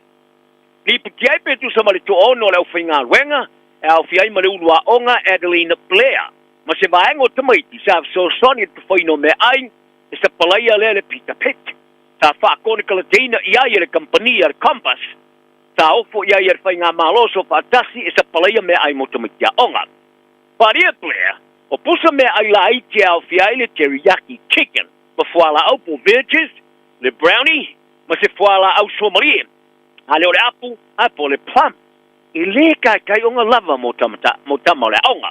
A e sili atu lea na ilo me ai sa spalai al compass, i le amatanga le tausanga. A sa iai fo ni na iasa sa misia me ai mo tawaiki. Wharia plea, o se tasi o whaia onga sa fautuaina, o nei me ai e fōringa mai ele o le lei, mo le ai. E pe oni me ai e mama, o na toi luai le tu tono pusa. Pusa me ai, e le manai e se pa ai. O se tasi neo a onga i tono ni sila, o whai loa so lato le fia i me ai o sa playa mo te maiti a onga i lalo le a porkalame, e pe ona whaia i aiftu tona inga le whainga malo so whaatasi, mo le fia whaasau ina lo se lau tons por miliona ta la i le tau sanga. O le numero ta maiti sa waina tau singa na malo o si tia, e pe ona whaari ai le ripote le vaianga tumba oti mo le mate tuino ta maiti, le Independent Children's Monitor i po le ICM. Whai loa ai fwoi, o tangata televō wele o mawaina lava te pula au tūlanga o tau singa, e mana o mia le tūla whonon. O le ofisa silo le ICM, Aaron Jones, kai whalia, o se tūlanga le manuia, toi mo mia le tele atu se lele e whaia le matanga rungo tamaiti, a le oranga te mariki. A ele o yeisura wha moe moenga, o le a tilo ni whale leinga o le a iai, a ele whaia le isi ni poti. Ele ni poti whale tau sanga i tau singa, a le Experiences in Care Report, o lo tilo ai iusta inga, e le official le tūla pono, o le tūlanga o le tau singa o po le National Care Standard Regulations, ta whata o toina, te rumai le luawe te punmariva. Ta whaari ai Jones, i le tilo le tala anga o le olo le tamai tite lima tau sanga o le matua, ina wa amata o na lipotia le tūla pono, i le teminen, wa iwa tau sanga le mātua. I le temi atoa, o le tō tele o tamaiti, i le mawaina tūlanga o tau singa masani mo mia e le tūla pono, tau singa e lātou te mo miaina, ma tāla whea ngai mo i lātou. Sa maua e le ripoti, o le iwa pasene o tama tanga televō, a e pe o le toi titi lava to o tasi mari to se pulo i lātou i nei tau singa. Ta sawa ina ma whata mala iai a o iai, i tau singa na matanga aruanga o tamaiti, i le si itia lea mai le whasalau iwa spulpitu sa iai, i le lima se lau mari fitu. O lo ilo e le tamaitai ministar pui nga whawhita ni Sheila Judith Collins, ia maratu whaari e whapea, o wa atau o le whitwhiti ale samia seina e tonu olo ia le wasa tāsi mane, e tau wawolo whawhea oina, e se wa maulu e pao aina e le niukilia. E leo te ena e sui al whitwhita Australia i le iai se wa maulu e pao aina le niukilia. O lo tau to alu aina ma nei wa atau e tonu. Mai whao na wha mao popo ina nei ni whamtalanga e winga iai. Sa longo ai e Collins is whamtalanga le le tuani sila. O lo ia ilo ina i le manat whaari e winga i se wa maulu e pao aina le e niukilia. O lo whawhea ina nei wa atau e tolu. O wa atau e tolu a saina sa tua ia, i le whaia o lato whate te inga i au penga moni i le whae ngola vaso. Nga mafu ena to e suia la va o balele. Le sa whaari e saina le sa. O nei tua inga Australia i le lava o se teime au ina tua i se whaaringa i nei whate te inga o se whatele. Ta whaari ai le minister vai whafo ni usila wa wasta mane Winston Peters i le so. Ina ua mai a whono tanga malo na sui whawhea ngai Beijing saina. O le le au se lapta inga le leima i a saina e winga i nei whate te inga o au penga moni. O le whaale tonu lea i le so tanga ni sila ma saina. Ua whae joina le pāremi o le ate kuki le whaau whairi po te ni usila ma tangata whapitoa i le wha vale valea o le lato tiu tino. Ma le manatu whatau wai whea ngai ngatolua i nei sāstai ni le vao le ate kuki ma saina. Ma le lato tiu tino e valea le moto le Pasifika. I le leo se mana blama i mea e o iai i ana whai ua whai. Sa whai joina i Mark Brown i ne manatu e whapea. O le whainga paanga o fuafuanga whata oto maisi marienga sa saini le tuki masaina. O le afsoso ni e wha awala mai ele militari saina le motu. Ta whai tio ina fo ele li pare mia i stau mwhainga e so o tai le marienga masaina. Mo whate te ingo mea tau moni o vatau e tolu o saina i wha ingo le vai asu ele vasa tas mane. Ta ripo ti ai o le tamatai professor suenga i pui ngani stilas na i whalia. O le marienga o le amwhai e saina o na telation awa i mai il Pasifika. O Professor Longlango University of Massey Ana Powell, da e whaalia, o ne malia ngai au whiari fausia o saina e baa. Wafu, mamalai wa lele le motu. E mo whai ona tilo i euni fausanga tāu tele, o le a langalongo ai le whaitau se furu o waa ringa te whalo saina. Ta listarina le Pasifika le tausanga o bawae. Ta e tāu ai, ia saina e tawala mai i whai ngā pistisi whapolinga. O le alatu mo whai ona whaavaina se avanoa tele, o lona awe mai le Pasifika. Sitting here, Shona Langone and Fab Singana Pals, I saw Fadia Brown, the mayor Fab Valea. Well, yes, if I'm going a Maulunga or Motor Sumar Fire Pass Pickup. Or I'm a fire on a Siliaxel Leia Lato, the Vaba Yaili Tulang a Mawari or a Tuna, Yolato or a Sami. On us if a source on the tellers for a tupe by the Fala from Tonga. Ufatu Peng or the Taulan Mata for the Green Climate Fund, you put a GCF. Well, therefore, I tupe to somebody. Te lau 5 miliona tala Amerika. O tama uina le ofisa mo tanga te Pasifika ma le whaastau whaavau malo, the Conservation International and Pacific Community, i pole SPC. O le minsta ma la o whaale natura le motu ni we, mona ainu u. Ta ia longo le proklame le Radio Pacifica Waves se whapea. O se tasi neo fo ai tupe pito tele le GCF, o mo whaia ia moto le Pasifika o na Southia, iai. Pari ainu u, o le tuna o tāu tele o le ngate ali tau mafa, e whapea ma le maru pui e te maa ainga maua. Ma lango e foi le whaitau se fulu ma se fulu afe o ngā luenga i le itulangi. O le mea lea, o te lia fia i so se awa noe maua ai ni whatupenga lango mai paanga le Pasifika. O le tasiva e tolu o ria, o le tuna, o lo whango teina le rolangi atoa, e maua mai le i moto le Pasifika e au fiai ma Samoa. O le apola sia nei le whainga malo so whatasi e se tūla pono le tai whātau sanga o no whainga le pāremene ni sila e fua le se whāringa lau tero langona po le referendum. E beona tau wha i oe uma i ei pāti e tolu le whainga malo. O le minstau whāmastonga Paul Cosmith, la i a whaia le apola sanga i le aso. I taro tā longa, o le maa whano le so tanga ma le whātua tuanga i le vāo tamai tai tā au. Tā whausia ai ni nai maa sino te haununinga. O re ki au tūre nā le manu malo au ni te polo tamai te isa mori tāmaro sanga ale Pacific Ocean Sport Netball Series de Brisbane i Australia le Vasturuai. O re manatu le nā o le whaia o ngā whaurulu o le tifa moana Samoa, Natalie Matthews. Tā pai nātu e vema whaia o ngā le au ia te sema. Pari ai Matthews, o le maa whana o so tanga o le au, tā tau o tele ina ua amteina. Tā wha maoni ina, o le mafo anga tonu le nā sa wha a wawaile le reo tā alo le au i Brisbane. Ai patino le teimo le pōre vale o le tā alo. O Matthews o lo iai Los Angeles mo lona ainga mo sta ponga. E pena tala noa i le leitoni si le Pasifika. Ta e whaali ai, ina wā mata le lato tōla o pinga sa lato loa, i lungo tista singa o le lato au o se au malosi. O le mea lea sa tā o te lele fausi o le mawhana o le so patasi le vā tenta alo, e whafta iai, o le tūlanga tolu nama le nā sa i iai. A sa siliai lona pia tele, i lana tāmara sanga mua leo se whaia o ngā whaururu o le tifa wana. Tā manu malo mai ta alonga o le tāmara sanga i au fiai ta alonga i 5, o le whaasalonga o le tāmara sanga, ma le whaalua o le whaatoi la loina o se kotelani. Sa ave ai po i Matthews se whaane de enga tele lana kapiteni Christiana Manoa. E pēna ia taita ia le au mai le tūlanga pui o le mama. E pēna ia whao ngā ailo na malama, te lepe ai le tero o swainga i le tāmara sanga atoa. O le manu malo le tifa moana sa moa le tāmara sanga ua mautino ai, o le aoso ai lunga lona whātūlanga no au tamata i le rolangi pe a whailoa i le masina fōia mati. O le whetūpu pola rau laka pi liki a le Warriors a New Zealand road to Tuivasa Shek. Ta ia whaiasina whasa onga, inisio au tāpua i tālonga i le atunu, Amerika lea, ele o mautonu le se senga o le laka pi lua i mga ala i Las Vegas i Amerika. O le kalapu i au kilani o lo avema se vaenga o tālonga e lua o le laka pi like whaiat wha unga le vasonei le malaya Allegiant Stadium, e amatai le tāmara sanga o le NRL lua whamarerufu 5, I le ta'alonga ma le Canberra Raiders. O le lua ia ilo tau sanga so whaia ni ta'alonga i Las Vegas. O se vaenga mo le whālau ino le lakapili ki Amerika. I le maae o le tau sanga mua le sa wa ia le manuia o nei ta'alonga. Ai pe tai. O le awai o le awar kiwi sa mafua i te penu mia i tanga tei mga ala. La whaari ai tui vasa shek. O se teimi lawa sa wa mari solo ai mga ala ma latu ta uai. E watu latu ta uai tangato mga ala. E watu mai New Zealand pa afsilinga i latu. Ma vave e ona manatu nei tangata. O i o toula o le All Blacks. O tui vasa shek o se mo fo All Blacks. Dai whaari ai.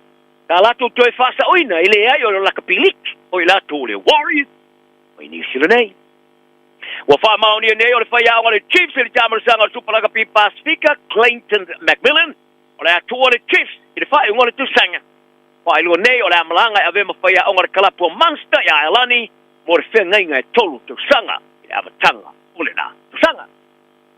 Tala noa whaalawa i tele nei le ofisa sino le kalapulika le Newcastle Knights i stau o fonga tele le kalapu e whato ai mo le stania lo le tamataalo le Parramatta Eels, Dylan Brown.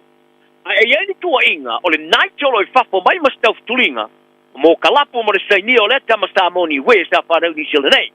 E ulava sa lato ofa boia, e silia ma le se fulu 5 miliona tala mo se fulu sanga. Whaari e Philip Cardona, o sa uniuni ala le kalapu e finau mo se whengainga mo Brown, haluai a lato te tonu, e mawhaiona i e te liva inatu ia i lato le Champini, o le tamarasanga o le NRL. O le ata mo le awar kiwis wa iei le maketo tamata alo eu lava. E whatoa afa le vai teimi o le umi o le rato whengainga mo le Eels. Taluai ni whatena inga i se vaenga o le kone karate. Le epe ona ta uai o toi vave wha nono ai nei le Eels. Tala na le yaso. Iei per fi le mu tanga ta uma. So i foia mo le so. Tasilima i watolu amo. Radio Samoa. Ua mawhai ona awina atu tala o le tau, ona o le langolango mai a le Finance Direct. Bili loa api i le ovalu selau, tolu iwa iwa, ono.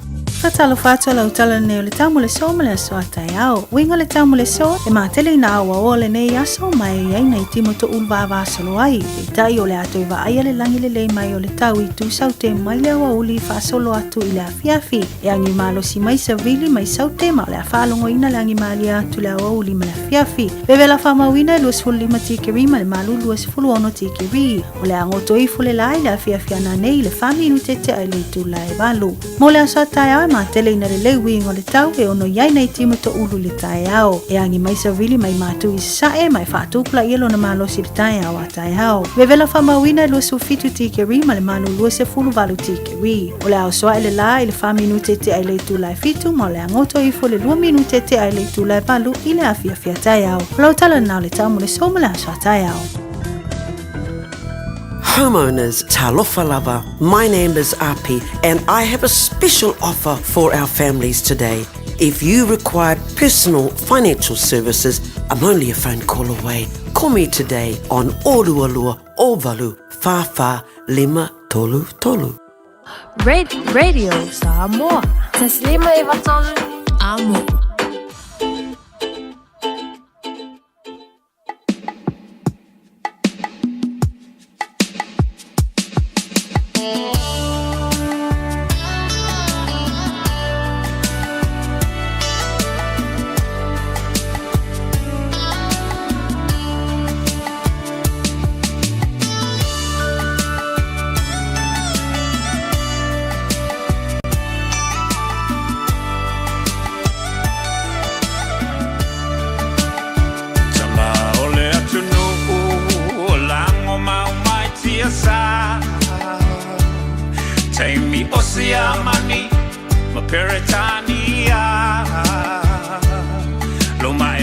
Sa ilimano Samoa ia sa oloto Tamasese Ua malingi loto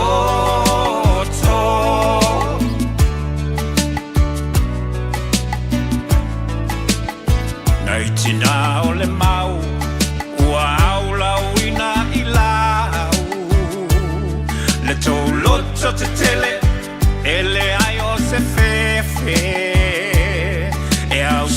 solo le pongi sa I le vao e sa ili o tama e momoli Nai a lato tau mawhatanga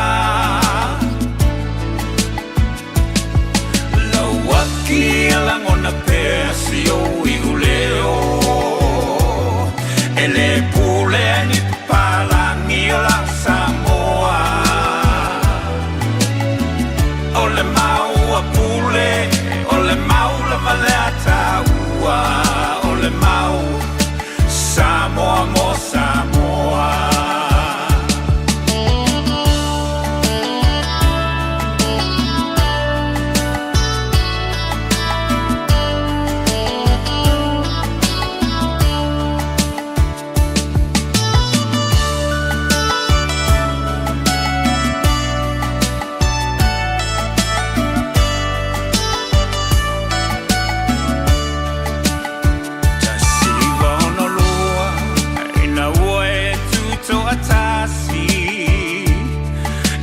Toe pule o e ni palangi tu mau pe mamatala nei fa bongi sa o mata seiva ai le fa colonne na lava e fai tu la fono uma mai malo au fatasi se o ai inga na fai e papalangi e tele lava ina fetena I matatu manga masani Samoa lauanga nuku ua taule iloa lauaki alangona pesi o I uleo e le pule ni papalangi o la Samoa O le mau a pule, o le mau la maleata ua, o le mau Samoa mo Samoa. E le mawhai e vai na tenei a le alofa. E le mawhai, e le mawhai, e le mawhai.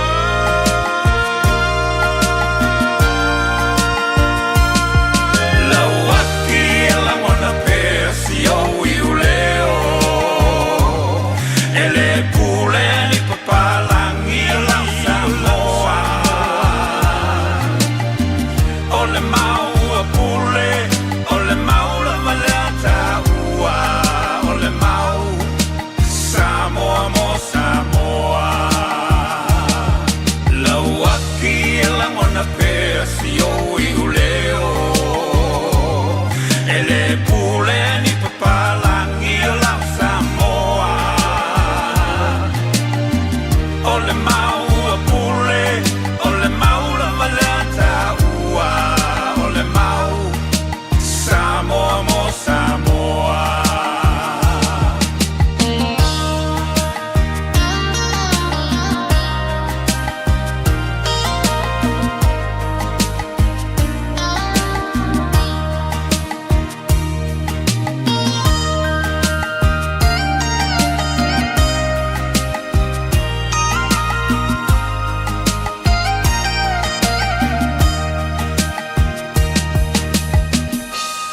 Lauaki la ngona pea sio I leo Reverend Fa'alafi Tele Falefantu e Nari e Vavai Toi Fo Tanto Polokalame Fanga solo la rivango la woli de la sotofi le fa tofiti o nga wenga tute ma faivalo filimo le pa ia ma le manule tudo mo le ntulanga fa tangi le sunga ya se uli mo la le fi mo anta to tala pe o fa fonga ti ai le de fo I vango le woli a fa yo le tama to ia talova mahalo o I malo le so fo maua malela ma fa tala fa ntoi nai fair e bango I dai pango I America Samoa o le mafuto mai le fionga ya le au nai alabanti tu yo ti Merina ya malainga malo fa taile fa te smai o mai tanto I le moto o fianga o koe ka uru ko mo kori o mo ko vivia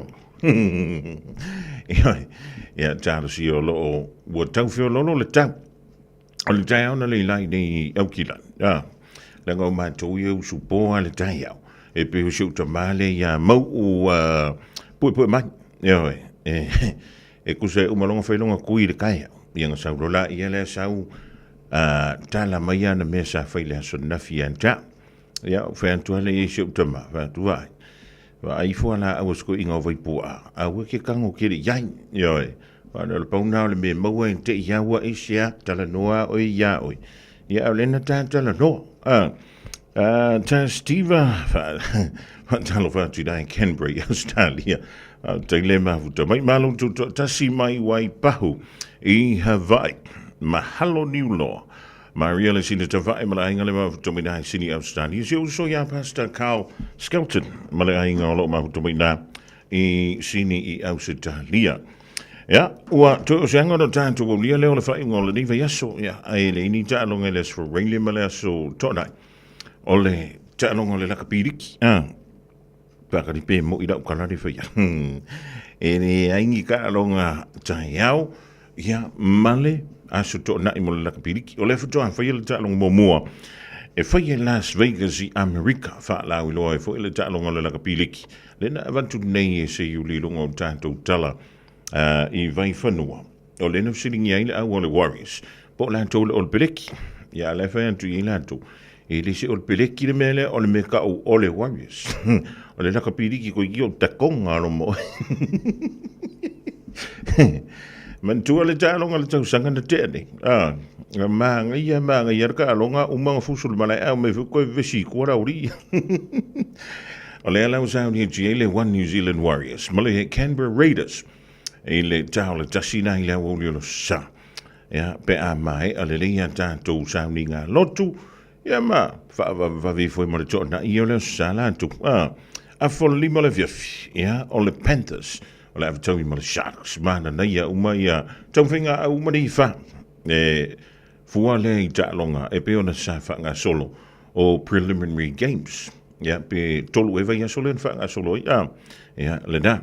Ja, ta alola au tu amateur leile season I le vai so I le stof I le vai so ia moisi a e pe ona ile au le malo si le Broncos o le mato pingi ma le Knights I le fia le stof I le vai so aso for Riley a sau o le to ile West Tigers ma le Newcastle Knights o le for Riley lava I le po Dolphins ma le Lapiti Lastonai Dragons, male Bulldogs, Astonai Lava, si Eagles, male Cowboys, ia male sa, te lono I le fiafi, la tau I le Storm, male Eels, I le Nava ia so fo, le aso I vala le masina o mati. Ia, mutoia o nei, tai au le sumulu muli o le masina o mati. Ia, o a mai ia lausa varinga o le masina o February. Ia, le lik. Oi, sorry, o le mafuka me le vaenga le inai Kansas City, no whanga o le au malosi le Kansas City Chiefs. Tana wha tui le tu fine Agnes Marina, e before I lofa, ma I sei tui loma. O le mafuta me le ni vaenga o le aso. Siku le olo, ia wha teile mafuta me, o mai le topi tunup, tana si olo solonga le ia me umai le lofa malanga le. O le tampa au sili I lunga. E ile mo le meo le afo. O le tula fono. O le tau wha aufi. I tutonu o le pāle mene o New Zealand. A tonu na mai o le whaafonga I se teimi o le taia o na lila. O le na whailo mai lea e le li minister. O whaasinonga. Justice Minister o Paul Goldsmith. O le ono I le whaamoi moi o le whainga malolo o tula mai o le national. Ina ia lantou tu I lantou tono le pale mene. Ia le wha umi ai lea o le taimi e pale mai eise whainga malo e ta ia le malo New Zealand. Te leo taimi o le nei tau sanga ma le lantou sanga ma le te leo tau sanga mo tūra I atu. O le pese a lea a vaenga wha upu whai e le ofi atu tu tono e ta ia le malo New Zealand. Whai mai. O le tau sanga mua e o le tau sanga nai tau po e mai e po ha me ia sa whaia e le whainga malo ua mawai atu. O le tausanga lo na lua, o le tausanga na e fua ia la tau mea a mina la tau polokalame. O lea o lo o fia wha tautaya. E le I umana wha tino ngā luenga le tausanga lo na lua, mai man tuana o le tō. Ai o lo tau sanga lon tō. Ia o tau whonto e amata campaign o le pālota. E tūsala i le maua le tele o whaafale tui tono le pāle mene o New Zealand. O mei e leta i tēnā lava le tolu tau sanga lea o lo i eili te mnei. O le mafu angala le nā. O lea ua e se whiringa lompo se manatu. O le antu wantu tono le pāle mene o New Zealand. Ina ia wha ali fo ia manatu suia whai pule o le monta. E lua vaenga, e mawhai, ona hamana iai ia le tiunga leo le tula fono. Mua, lango ina, ele lua vaen tolu o le pāle mene o New Zealand. I tū uma o le monta, le tū o le malo, e ama pāti o lo i tonu ole i tū wangai. O le vaenga mua na, lango ina malosi, ele lua vaen tolu. O le mwhai leo ntalia le tula fono lea. Sui mai le tolu tausanga, i le wha tausanga le term, e mawhai ona tuita ia e se vaenga wha upwhai, ia po o se malo tu whatas, ia le malo New Zealand. Ma le vaenga lona lua, e mawhai e ona wha atu la fono ina, ia le manatu lea, o le whaia lea, o se referendum. O le haringa meari o le referendum, e se lau whari po o se, e o pusi askuri mi fo. Ia, o le upu masana o whaalongo i Samoa iasola, o le pelepesite.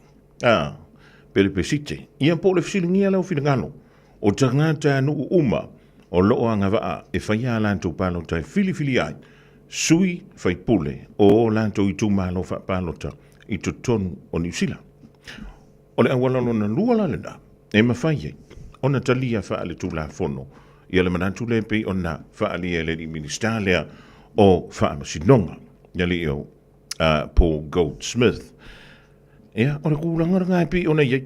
Ia ta ilo iei atua o ele tangata, o ele tangata pālota, o e fui o le tangata tutongi la fonga. Whamatau lava ili te miliri. Ia wai, o kako i ngengi usila. O le makua pi sia. Ia kako wa ia e pisi. A o lanto wa ia e le pisi. Ia le pisi e pia oko.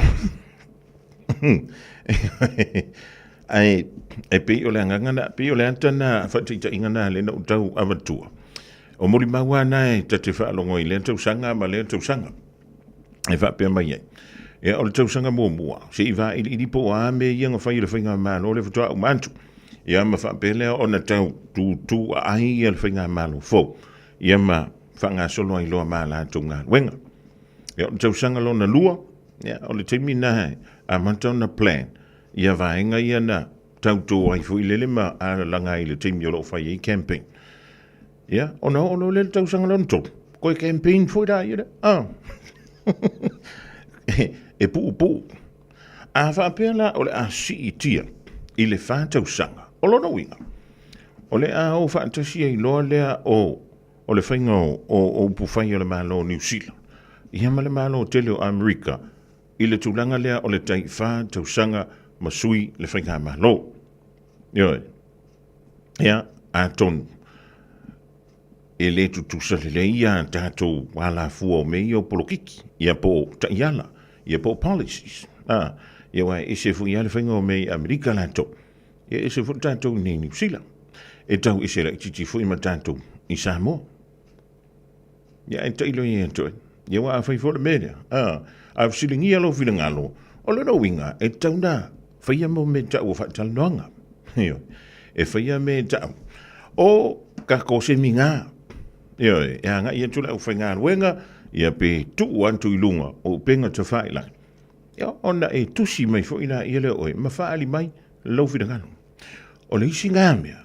E makua misi a koe a kako. O le mau o le hawa noe whaali i so whilangalo. Se me te le fia ai. Ile au wala sao. Ile awala sao. Le mantongo ole le mantongo ole whala mai le kirisi masima le tausanga fōna. O le ua maua mai le pidi. Ai ile teimi anto na manto yei o na whai e la wala utala lei o le whala mai. Ma au whai anto ile au fō mai tipi. Ma fō mai fō i e wa i tanganta lau tele. Ma tanganta whainga aluenga ile mele sa manto yei. O le umi tau te tau fia i manto i nei. O le telefo i da o le alu i la lo le tupe o tongia. I se whale ma. Ja, o le vā son tēni. Ai land mai lo ma le piti. O whai kunga le piti. I le mā i le piti raka ko wharma. E le tio aisisi. E le tio aisisi. Ona o le tūlanga. Ja, e pe o le hele mea nanta o le international patient. E le se singa fwy le ma le international student. Peitai. E iai ia vaenga o lana mawhai iai. Ona toi tu i nantu le talo sanga ma le tu o lano. Se i toi sila ane. Pe o sa o le leile whai unga nā leina a mai a tole whinu mera leina au mai. Ea, o lala ko tau mui o la talo sanga. Tusia. A wā ele mele tau awantu i se mana tu ma se tu o lano. A whai i se me kere fia ai. Po o whai lava mai. Tā le leila u tusi. Pe tā le lei sau e-maili. O nā su e lea o le e-maili. E lafuanga iai. Pe su e le tohan tusi, ma le suwafa o le tanganta, e tantau o na ave iai. Sau wha angau le malia. E alang wha antula utana lea. E le nganta i iau wha maumonga. A iei fwoi wha maumonga. A le ofisa po le matanga aruenga po ai lava. O naifia ave iai. Pe fia wha ali iai. Ia sau la ngona ma sau taufi. A tali maila o la ua maua. O lona winga tau maina. O la ua whai tau lia. Lou tau tinga. Ma lou taimi le nalo. E tusi ai i lalo. Lou fina ngalo. E ise le tau o le mea leo le whaali o le fina ngalo. Ai whaali. Ise a wala. E whai ngō fina tali mai ei le isi pāti po le isi tu. Ea. Tala ia leo. Tala ia leo lau whaamatalanga. Mau whai antu ia. Ia o le mea lea ma lea. E re whai a le mea lea ma le ngei ma le ngā. Mau whai antu ia. O aso umai anga whai e le mea lea. O le anga o pese a kua i ngā le whanamai. A tau fia tali tonu. Na psirire i rau whai ngā luenga ngā sa ia i da. Ia, masano pe lua le toru aso. Talu ona la fol e-mail. Ai maua mai lau ma le tali. O le mea lau te fia. O le ua tali sao mai ia. E ele vaenga whaapitoa. E ave i aimo meo whai tionga. Ana whalemai i miro mo. A tonu e whapena umai si whalemai. Ia maso se mata ngā ruenga. Ale malo. O ni usila le tātou te nopia iai. O le talala le na o fia. O le whaiman. Ia whaafetai. O le ua taunu mai. Ia lau tānu sanga.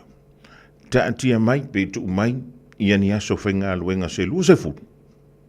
Anta o le aso whainga luenga lono inga aso nga fu e le aso reini. E le whaitau ni antu e ma le aso to nai, ia ma le aso sa. O longa winga. E maa singa a koa. O le la ufa karikari. Ia po le hase tala mai. Oioi. Ai ua o iloa fu. E te le avanoa. E le sui ai le whina ngano le whanama. Ia ma ua anta sa uni fu. Ia kali, ia la kali e la nga o mele le ia whawhewhea mea e le kere.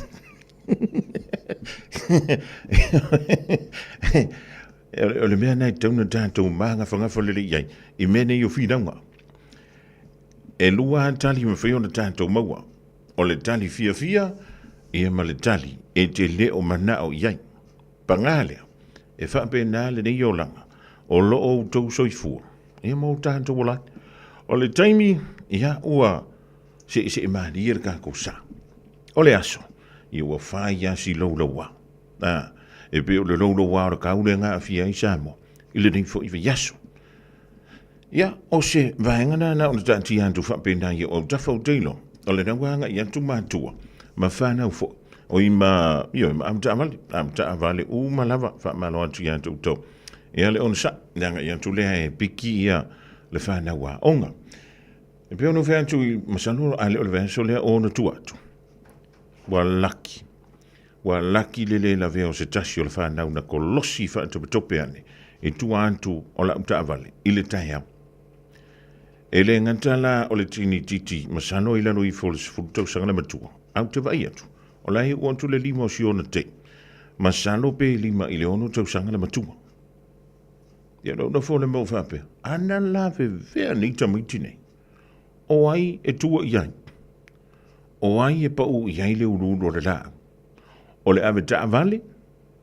Po le awala tele. Ia po o matu. Ia ta ilo po le alauta. au lauta. E le o le whamei tātou o mātua whānau. O le mea alo fasili lea mai leari. O whānau. E ana la vela I lungo la wala. O ai tātou te tua ia. Awala e ke ika. Ai sauka sisiva. Sama hui kwa chino wala con eso. Y la cosa suena rap. Y la cosa suena rap. Scooby-Doo papá. Y el boom boom boom boom boom.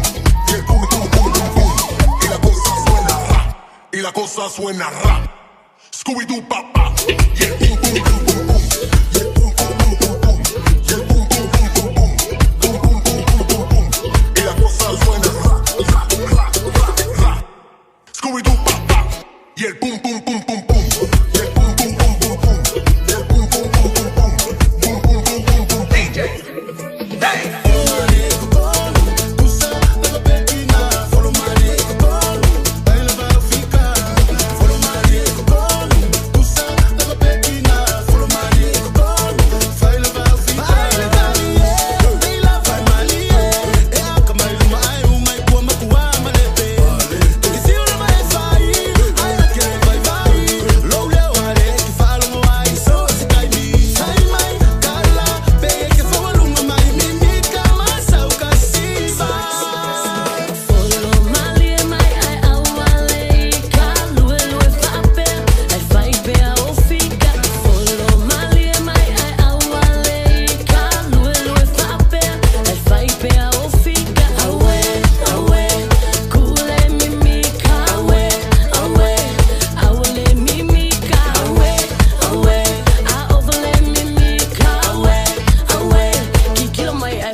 A whai alo sa ili se a onga a matsa molo walo. Au alo e te toi popole o le Galaxy Childcare e tele o na la lai au kilani I saute. E toa tele whai a o ngā ngawaa o le a o ina le whānau e ia inga whapitoa pe a le sitala lo walo. Tolus fulu I tū la, free. A vanoa le vēna le a onga mo whemalanga inga le whānau, free. Maua mea ai le whānau, free. E ia inga whapitoa. Mo nisi whamatalanga, whafsotai le o lua tasi, o valutolu, lua fitu, lua iwa fitu. Avia maua sosa, Omega ka, Ianga lowi moa, Omega ka, Sabale tau mo fie, Omega ka, Fili mai loile Omega ka. Kakas. Lua selau Capitis Drive I Manukau. O le telefoni o iwa lua fitu 5 tasi lua. Susu mai Manukau ne Omega Cars. Umalole keisile Omega Cars. Talofa Samoa. O Atish Narayan, o le Licensed Immigration Advisor mo le Auckland South Immigration Consultants. E visosoani mo so se tu ai ngā visa e malanga mai New Zealand po Australia. Telefoni mai nei loa I le o valu o tasi o no valu wha fitulua. Po le olua tasi o no valu fitulua tolu o.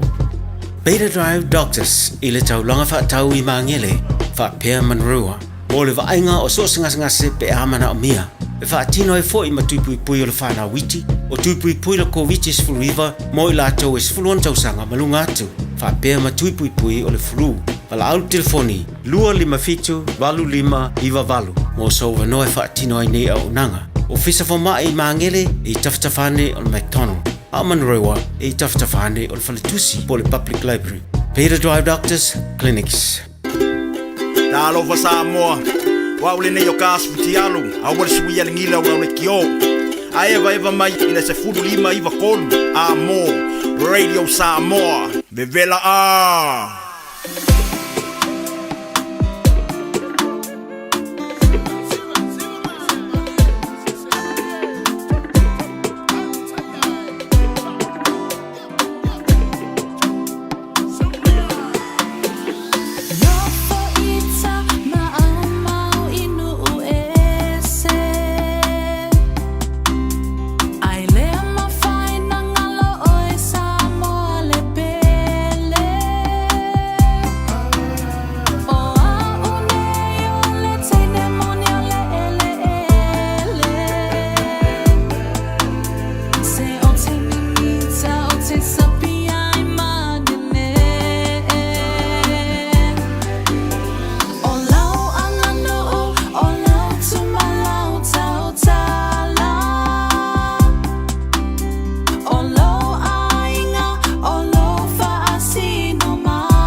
Malina Marina Davis Tine Ole Ele Dau Joyce Fulu Tolu Mala FEB Natalia Ole July Tolu Ele Tutu Fa Wala Radio Samoa Tasilima Tolu Amotan Siol Dawa Tolu Malamanuia I Lotoa Foi Iapo Autafandi o Falea Onga Olo Towinaina I Tanto Walamafana Tutonu o New Sila Anto Yamise Foi Samoa Ya man tu no is umalalang iwana en tau slow o tol ting ka behind like kiki o ko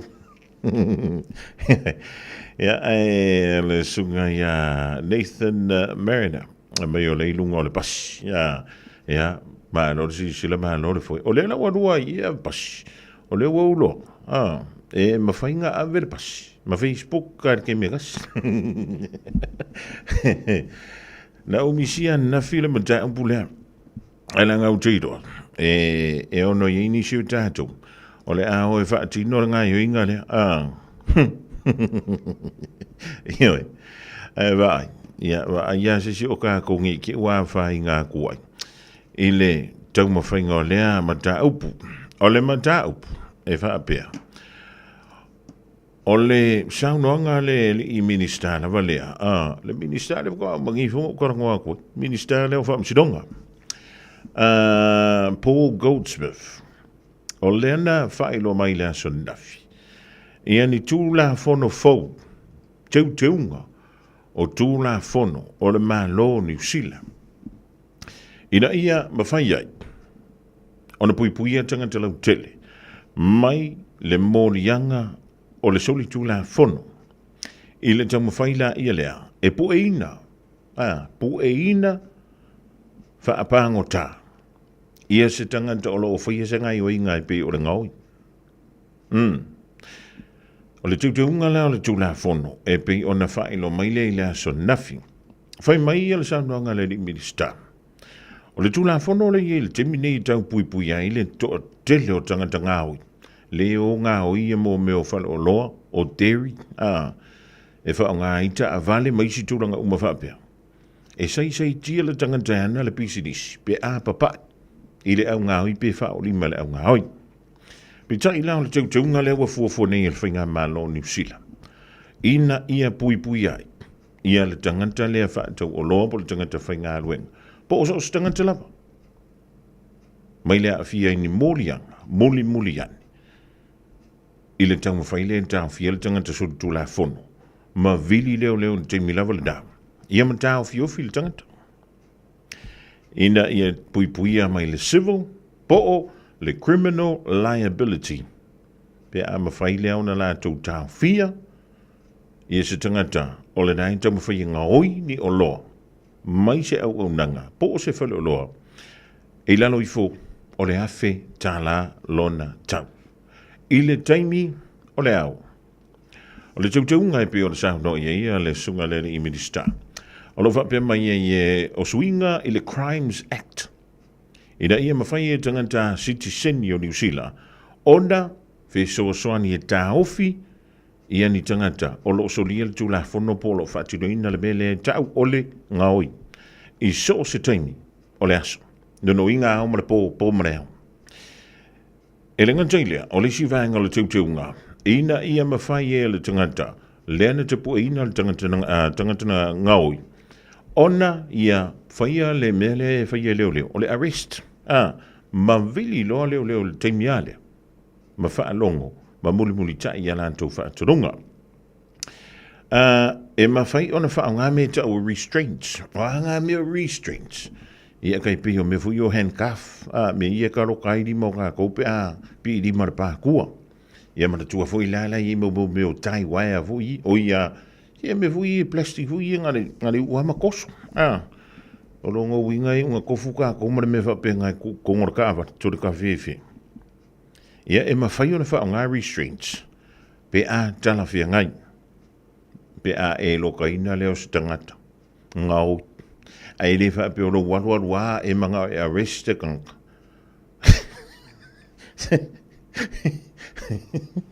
O le ua unga whoki mo mawhau wape. Ia manino lere o le ngaoi mai whane o loa ma au nanga. E le o sawa I lalo I se tangata o ngai kere fie e ei o le nga ai ka la fua la kupe a ngai le koe kongia mai i ngangi i ke i fo ia ko mimi roa o kala ye fo ia e ser ka ngaka o ngai ke kurikuria ia ai ka la fu e se le vai ngol tu la fono o le o lo fa apea mai hai na o tanga hoi e tu sale tau o loa ia pe ila no i fo le tau o loa i le afita la na pauna o tangata i le te ungol tu la fono lea e mawhai ona e pueina ma e lokaina man tau fio visi o antu leo leo inga nge i ke i fo wānu wako sesi ka wako se kangaka o lai ai ka lafu ngofo ai ka lafu ia oi ia ngai ka mwhai le whaanga i malo si angor kiu ke ungor ku la fongo e ke lo lana me kupu ia oi a whai tiol tangatana o longo winga wa e la vea koi ma oir ku la fongo e se le mea ka o ai ka lafu e se le mea ka o kangaka ai ngau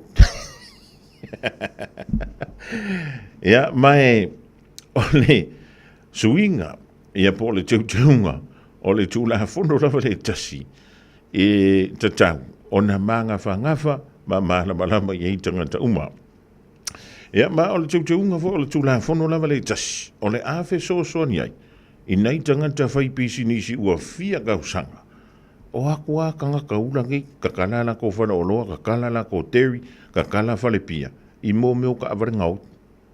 Ewe, pe umala wa na fila hena sau whale tana. O le fo ngai iragaka, o laua umanga whai mō meo pa, mō paipau a mea fo i e ruma, whai ma mō meo, o mō meo popungi fo i e ua mea. Ai arua korakanga ka so araka aware maanu maoro. Sot. Ia, unofona mō mawhawha. Ai longa ko se lima se na utala hali tau o loa i e ngau. A o le whale anga ina. O no fuanga ia. E whawhai runga o le tangata lea na le business. A whaila e le hain se insua. O ai le kokongia. Ia o le mena. O lisi i tū le tupe ia ua ia mala o mai tau atu ia. O lea la o sui le tū la whono e pu e le kanka lea. A o le fisiri. E tala whea unga ma tala whea ngai la le whaasalanga. O le a whaasala i tangata ni. Wa le singa me kaum kiu kiu. A wha apea o le ua maua oe o lau ngaoira. A pasasa ia o se rua kausanga. E mauki ngoa lava. E makua e re koi fia ngaoi ai lo wolanga ako. A waa fo i o le ngai rua ki ngaoi. A re waki ia wa e rua kausanga. O ko mekia. Ale mea nai nisi o taimi tu la fono le nei malo. Ai misi a meni o sori ngā tu la fono i vape. E ko e i kanga. Ai misi a la tu puranga. Tala vau. E lano i fol ta is fulu valu tau sanga le mātua. E wa mwhingwha o sosol kaka makuar ka mikiki. Alu i oe, o oe le koa pe ko womara uri e oe whaide mere. Sau ko waka lungar kongor i lungar ki vi. Ia o ngā maua leo ko whairu. E wale mea ngā re kupungi. Tamai ti sfulu tolu, sfulu wha, se fulu rua kau sanga, sfulu rima. E rai o ka whare ngāo. O ka lepe i whale olo. Ana wha apela. E ma whai le teuteunga leo tū la fono. Ai koe wha ma mawha malasala. Ana ka ngakale kasi le ua mau. E rei ma se sio kako. E koe fia so le menga e ka ore ai ngau. Ia ai pangale. O le ai suinga o le si vaenga. Ai le o kiu ke ua a koa. Ma kau sue. O le mea le tamu whai atoing. O le mea ka o le solution. Po le vai fofo. O le awa whiala pe a laku. Ala ku nge ia se uso. Ia Wayne la ko freelance citizens arrest. Ai la ku fale ko ngo mai yo. Yo.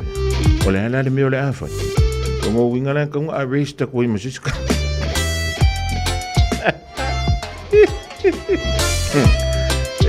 A Paul be ava pe opida stawas le for your citizens arrest. O longo wing. E ku wa ya ku leo. Ala wa ma o nga o ya pi. Patano va joy pira. Manga kua fuana au jo kama fo.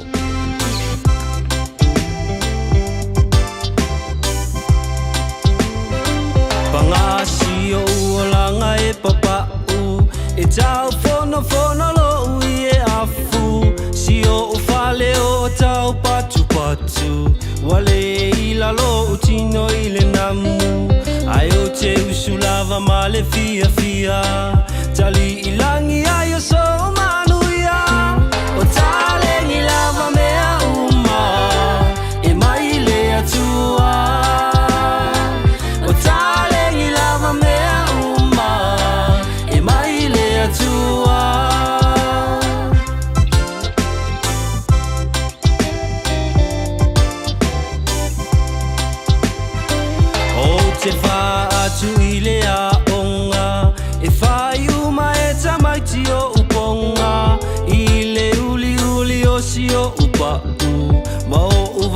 e papala i le namu O alofi vai mafia fia O se e vai o te lenga fatia Si o ulu e momo e tutasi Le moa moa o le fai Si o ulu e momo e tutasi Le moa moa o le fai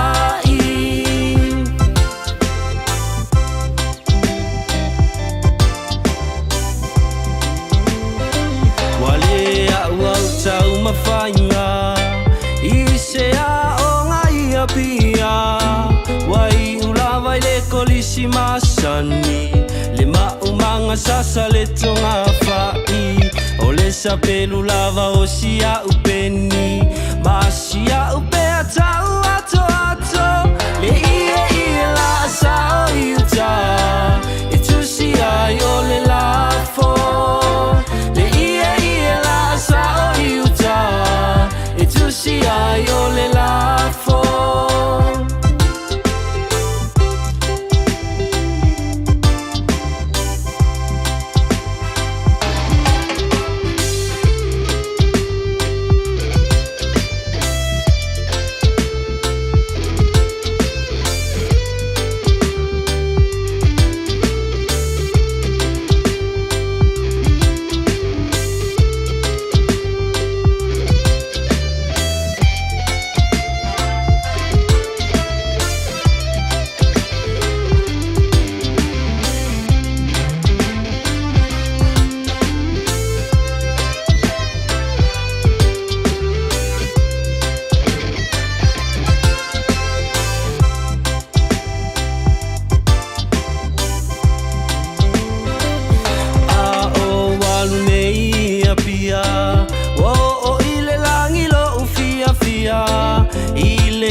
Se senga ai tau le fetaui I le fufusi o si o fuae Ai le ai oni o se vae Si o umiti a futau le ofi O sili ai ona oti Si o umiti a futau le ofi O sili ai ona oti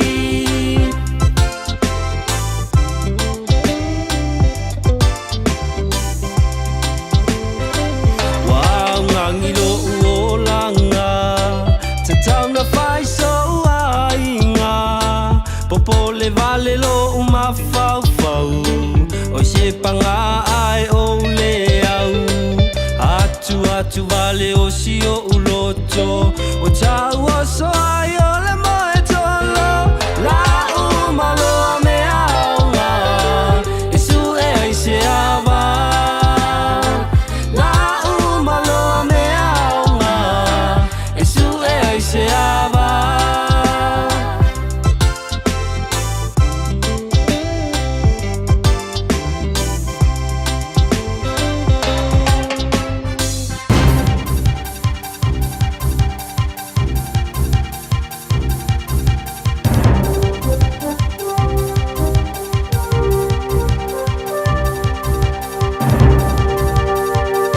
In this update, a homicide investigation has been launched in Whangare with a person reportedly fatally shot in Onerahi. Danica McLean has more. Police received reports a person was injured at Beach Road Reserve just after 11 a.m. and was pronounced dead at the scene. A second person is in hospital with serious injuries. Police say there is no ongoing risk to the wider community and are asking for witnesses. Locals are being asked to avoid the area as a scene examination is carried out. Beach Road remains closed from Church Road. Meanwhile, a person is in a critical condition after a kitchen fire in Whangare's Raumanga. Firefighters took just over an hour to control the blaze at the home on Kahiwi Street. Less frequent chopping and changing of governments is being put forward as an argument for 4-year terms. Justice Minister Paul Goldsmith's confirmed legislation will be introduced to extend parliamentary terms to 4 years under certain conditions and could be put to a referendum at next year's election.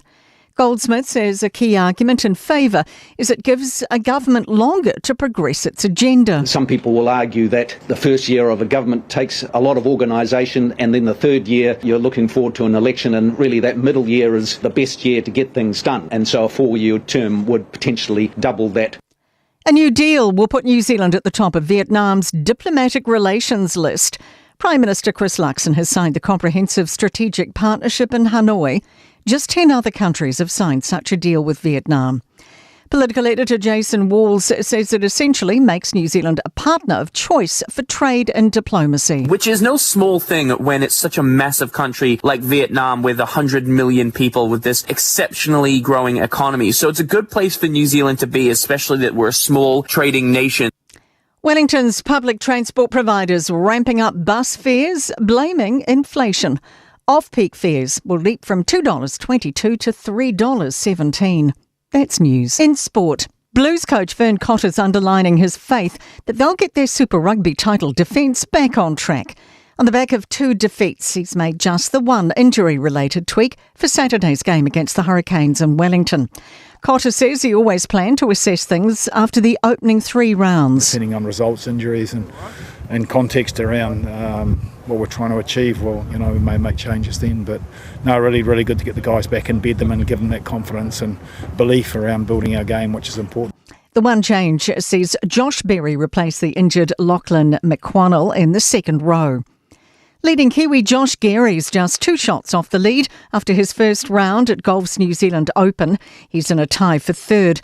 Leader Kevin Yuan has signed for a bogey-free round of 7 under. That is sport. I'm Raylene Ramsey.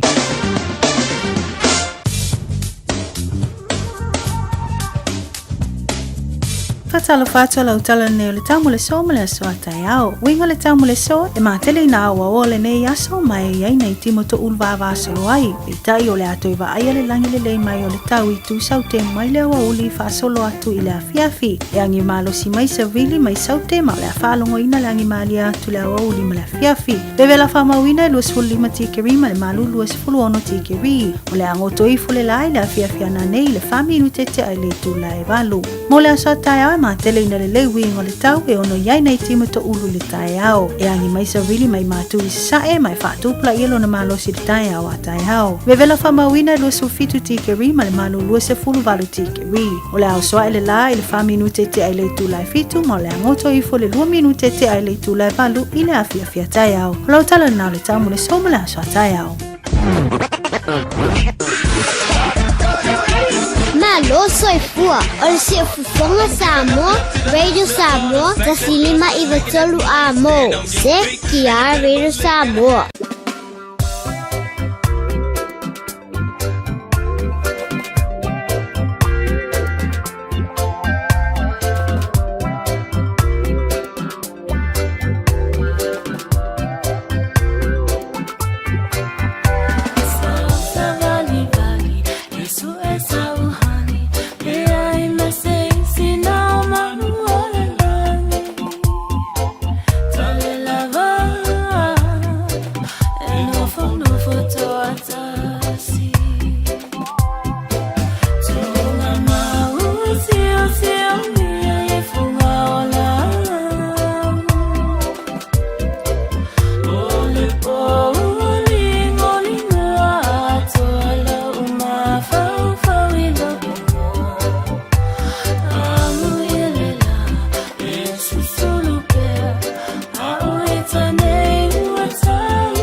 Fofogamua now le Levina Records le ni vaingo le Aoauli sa usava le vali pa tunga mai ama riama ala pati pa tala va tu ma tu ma le fana wa onga le tu wa onga tomaiti usi pa sui ofua onga sa ni mai mo tanto pulkalap Ile taulanga fa tau I mangele fa pea manrua o le vainga o so singa se pe amana o mia e fa tino e foi ma tui pui o le fana witi o tui pui le ko witi sfuluiva mo I lato e sfuluon tau sanga malunga atu fa pea ma tui pui o le flu Pala au telefoni, 255 iwa valu. Mo so wanoe fa tino ai nei au nanga. O fisa fa mai mangele I taftafane o McDonald. Aman rewa I taftafane o Faletusi po le Public Library. Peter Drive Doctors Clinics. Talofa Samoa, o Ateshna Ryan, o le Licensed Immigration Advisor mo le Auckland South Immigration Consultants. E visosoani mo so se tu ai ngā visa e malanga mai New Zealand po Australia. Telefoni mai nei loa I le o valu o tasi o no valu wha fitulua. Po le olua tasi o no valu fitulua tolu o. Tala whanawha tia roa, ua te talaina nei le o nanga e veni, mo whaatangwa I au ki lani New Zealand. Numero tasi John Coulter Drive I le Auckland Airport Shopping Centre. Tala whatakatonu lava le warehouse ma le countdown. Lau whale o fulawi loa le e veni, Auckland Airport Shopping Centre. Ele whaingofia le toi fui anto whanau ia onga ona o le taunga tau le soifuanga wai ei nei. Ai o te pera ina le Digicel se whaapitoa e te ono manumalo ai I whailonga ta I 5 selau tala cash e se fulu e se ina yaso for Waylay te tasi e 5 whailonga ta I 5 selau tala mo Risila 5 whailonga ta I 5 selau tala mo au se talia la fonelo sa top up lusu tala pe siliatu mo so wabaro ai te ono manumalo ai e te anga wa fo ipe a whaongale au nanga le ClickX e lafo ai le sele ni I le MyCash a le Digicel I Samoa Fiti Tonga Mabaruatu ia inga o le rei whaapitoa mo nisi whaamtalanga asiasiane I le digicelpacific.com. Sekia Digicel. All I hear is Radio Samoa, Radio Samoa, Radio Samoa.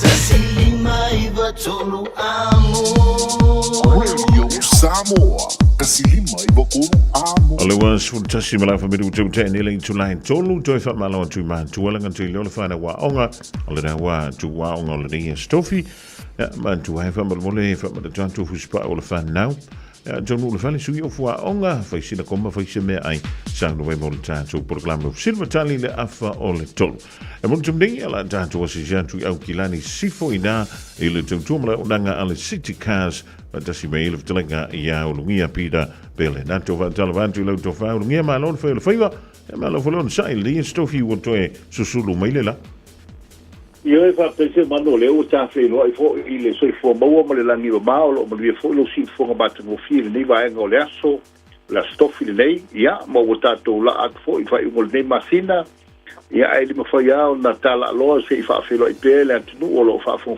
ta po mai la o monta ia o le nganga I o nia o le fio so nia tu Samoa I lau sa I linga I se tavale mo nei lava I tono o kilani ia o lo fa pena lava na mate mo fie ma le leita vale o lo fa pena o na tofa ina tu le nei fo tu o le ngā venga talo fa mo fo lo fa antu nei te mama tono fale ma nei tina ma tua nga te leo tono fo whainga venga tono fo ta vale o lo mau mata tu fa sa launga ia o la auto o nei vai ma lima ia Samoa le ngata fo lea ia ka talo fa antu la u whainga venga le tua ia o lo fa pena lava o na talo fa auto fa fale le malu so se vai ngole atu ia wala fo I le ngalu na tofi na mai le tua o le ngangol tangate I sao fangali malo le tua mo le atu le ngang fa te se manu I la auto ofisa o malu le fa la loino le tanto kisinisi so tofi te tas ia o lo maua ia tatu fa tau tai lua tai tolu vai aso ia wala valea le ngang fa lo te man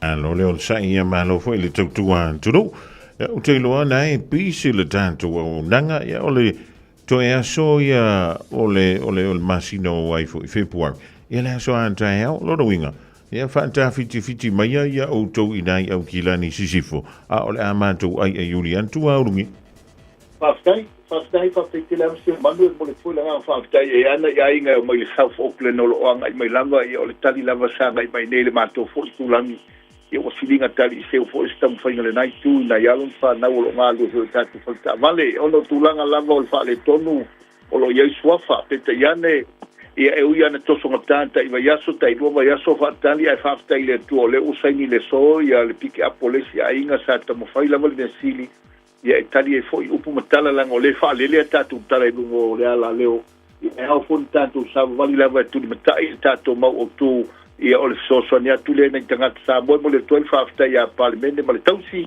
ia o le umai o le saini le lantu tawali le so a o le tele a o tatu tio lo iai ia o lo tali manu nato le exterminator no mai fo le tali o le fo ia inga ia o fo wili ale tele na tangi i tangata Samoa no tava lampo ai o mai o tatu tino lango tatu tangata lampo se tulou Samoa ia ai o pe o tamale ane o le tele na lau tatu ia ma tutu watu ai ele tu alalo o ia tu lango le fautuanga a to e fatau sa tavale ia sonei o le vava ia le tausanga lua se fugu nga i lunga lufu fa o le fautuanga le na ina ia mawhai o na velu le leila o tavale pe a o le taimi o maina tutongi o la ai te vai atua o le tai mea tausanga o le telo isi tavale ia e fatau solo i tono ta o wala mano fuanga ia o le lua fes fulu ma lua fes lima o fansina tuaila i tito tausanga ia ai o le ai mawhai o na maua tato fo wili le va o le tol se fulu i le lua se fulu tala le tau o lo ia tatu tavale nei o lo tele a tatu tavale lo approve mal te tol su wafe mal te lua su wafe a lo avea tatu fo wili nei lua fe lua fulu lua fe futasi mal lua fe fulua o le tala le leile na mo nei o tatu tangata Samoa ai o le nganga ia o le o nganga ia o le fia sosa niatu mo nei o tatu tangata manatua a whapea iei lo leisene o ai lo expire leisene Samoa a wane ngalo o le mawhaina a meitua lau ta'amale lau tike lo no winga e mawhaina e sau ma le passport dena e malanga mai ai le lua afe lo fululua po le lua afe lo fulutolu o le nai mawhaina whai ai lau ta'amale le tasi na au wala fau o le mawhaina msosoani e tuai ia mātou nei tulangi ia e wha atupe ai lau ta'amale o le etaria e tātou finance ia lau tike le nana e malanga mai ai mo lo passport ia kase mera po le alama tulanga o expire ai lo leisen Samoa ai mai pe o lo mfaina ave tua tatu tavale te tulanga o leisen Samoa i o lo mfaina ave tua tatu tavale leisen Samoa tai lua tausanga le nga ia ona uma lea e liu leisen sa New Zealand o lo mfaina tatu leisen New Zealand nei tatu ofisa wala mai ulungia va me ala mfaina leisen ai le foi se heso ia na le vatu al suenga no foi lo fale ma lo telefoni foi o suenga e lima e to foi mai lo tao foi lo suenga pas o le mea na o le tele na pas ia o suenga o lo foi nei i ono le lima so so ni foi tu lango tatu lo isene tu lango tatu tavale o te pole le tau lo le fama lambo le tele tavale e vatu foi il finance to e fai foi le valuation del financia e po lango il finance ono le betotino lo no vinga o tau ia dei e watu ai taito e les mai e finance les tai tolu afe kai fafe ia o tau sa o le na tau na luan tavale awa o la tau e ona i security nei pe ao le teimi sai nia tatu tavale ai mo ria tu langa fa ai Samoa i lo manatu mai ia mo lo fatala u foi le matou foi wala watu lo ngala leo ia e longo po polipel tatu no o ne ngalo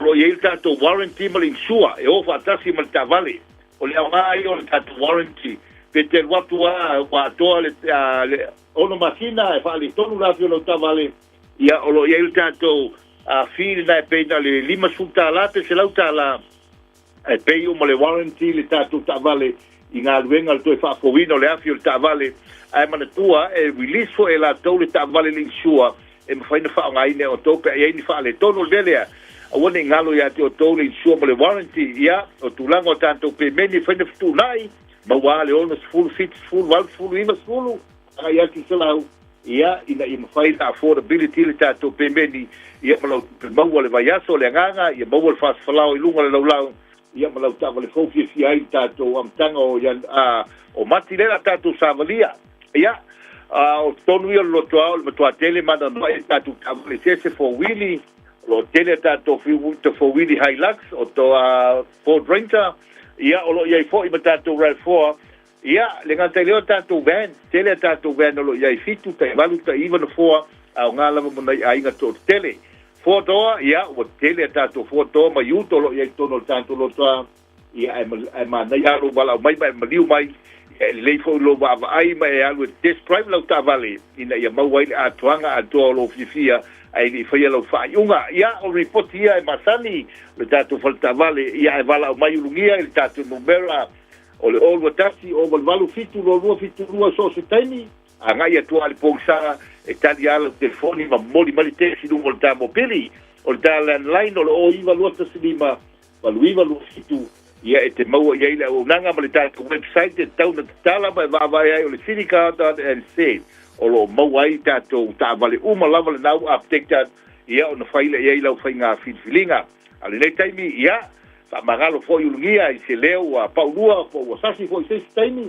ia upulava masani atu no o pot falta utai ia sasi ale atu yama o le nganga le fa after foi se banu no te no faiva fa wa nei aso ia alo famia foi sa bola ta poinga so i fua mo ia manuia o ulungia pita pelanato o lao to o na fa aftai so i fua mo ia manuia le to faia ulungia pita pelanato le city car se pere fa funga tu ia le fo i vaenga o le Aouli o iva lua tasilima valu iva lua fitu ia le lantu numera mo ia ilana tutua idai au kilani i sisifo lusa fulu bidu tuwate ni ia le to Radio Samoa tasilima iva tolu amo Radio Samoa tasilima iva tolu amo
futanga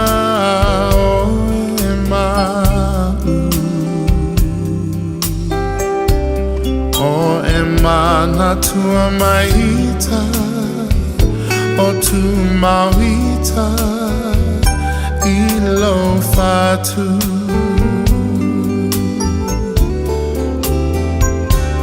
Boma tate tala no ai Momo sao se haso tato e fiava ai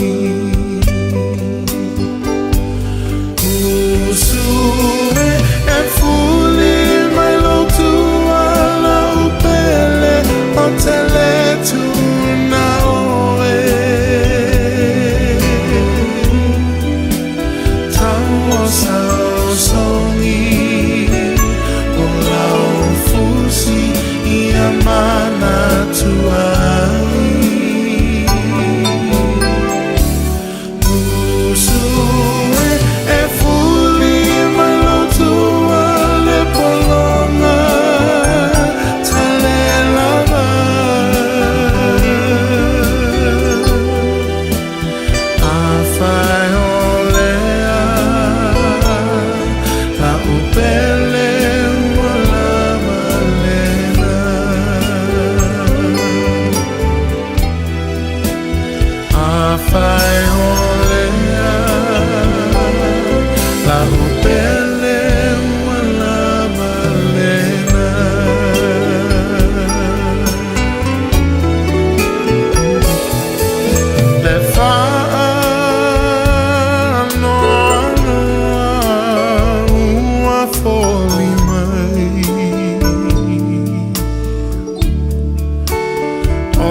Sumea Josh Tatofi Wala pese nao te le tu ua oe la ua awhatonu le tulai tolu Lari fo I vaengo le Aoauli Langa te leo la whantunga me le puli ala vaa Te tolu ma oe le mana vai o ngā wenga Le tu ua o ngā whanau ma ngā sisenga O le ni a Sotofi Radio Samoa Taslima I vatonu Amo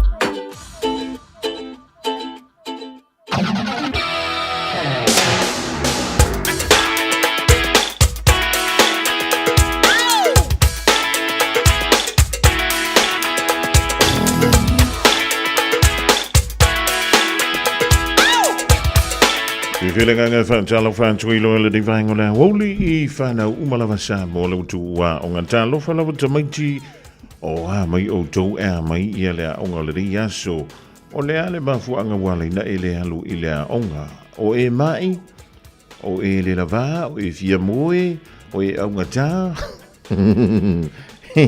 O tele ni mea o e mawhau iai pe o tangata mātutua. Tele le mau wha lawe ma le mau pili. Ia, le lei. O le dawa tala atu le tātou leina mo o tole whanau le rivaengo le aso tolu fitu tasi lima i o tolu. Te o fo ia pēr whai e le i taulo toina o e malatu ai ngā numero le telefoni. Le lei, o le aso, ma le aso antai au, o le asu e i suafa o tole whanau po o tau ngoa. Tuk tono se, whaiale le aso antai au te manu ai e le whailonga o sauni e le Thena's Delight se maua iei keke o aso whanau.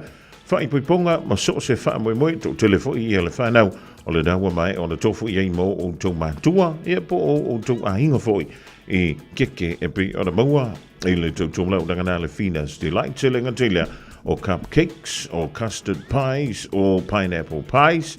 Yeah, or cake toppers, or cake pops. Yeah, also cake toppers. Cake pops. Yeah, me umana vela lo desserts. Yeah, le sola anta au fe le tanto sei. Yeah, mai suafa po ingo e mawele so mala so anta. On nafi. Yeah, if you feel like o le na se inda ia le suafa o le anta ia kalepo. Yeah, fe le chama fu tomo mo le to ainga ni ia o ia wala mai. Se fa maulalo. Yeah, o details. Ai le diva ngole Aoauli ono le tantu te tala noa o tau le whana ule anga i antu ia onga. Ei se o tau o li tamaiti. Ei loa o ai le ngole minista o a onga New Zealand. O ai e nante loa le ngoa o le minista o a onga a New Zealand. O ai e mo ia lura su e merkari pe mo i rau kati. Tolu fitu tasi lima i tolu. O le fsili mua por kalame le whanau fsili matani. O no nafutantu wala onga. O ila le ngō le minista. O a onga New Zealand i tamati. Sue mele tani ma e wala au mai.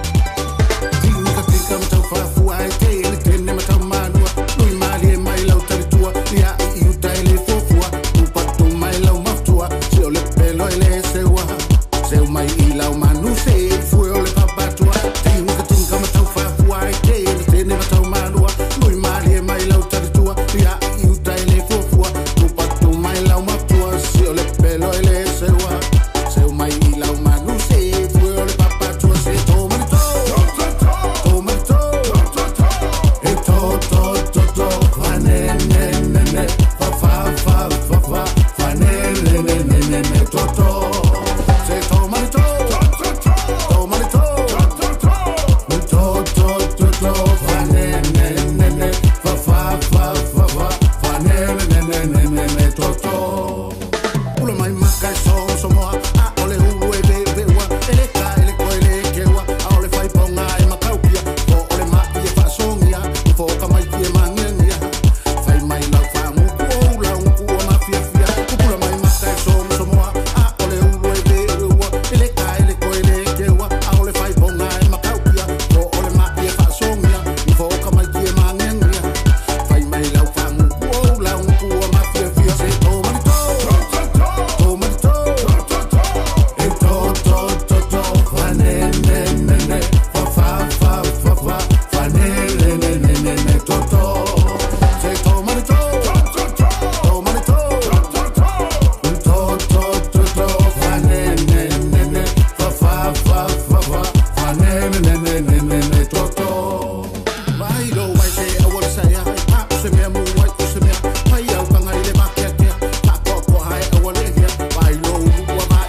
Mali now today mati a junior vai lua le divango le Aoauli male pese o fai goina fa ne.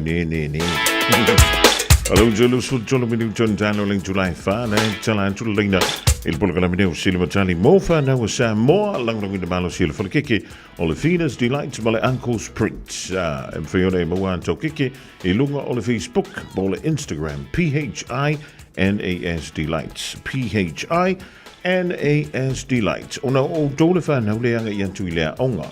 Olifisi e si na te lope na te sila fia. O ile ngoa ole ministawa onga ani usila. O ile ngoa ole ministawa onga. Le tote a onga I o ia onga. Le wile tantu la. Talova.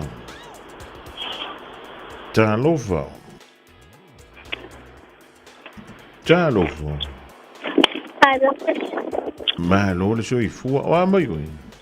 Manu we fakta tai. Ja, o fuli sa no. Ha? Oile ingo. Me kai rita lo fa. Ne lu la ngani me kai. Ja, wala lo ma. Malo soni. O ala to bisa fila o le so me kai.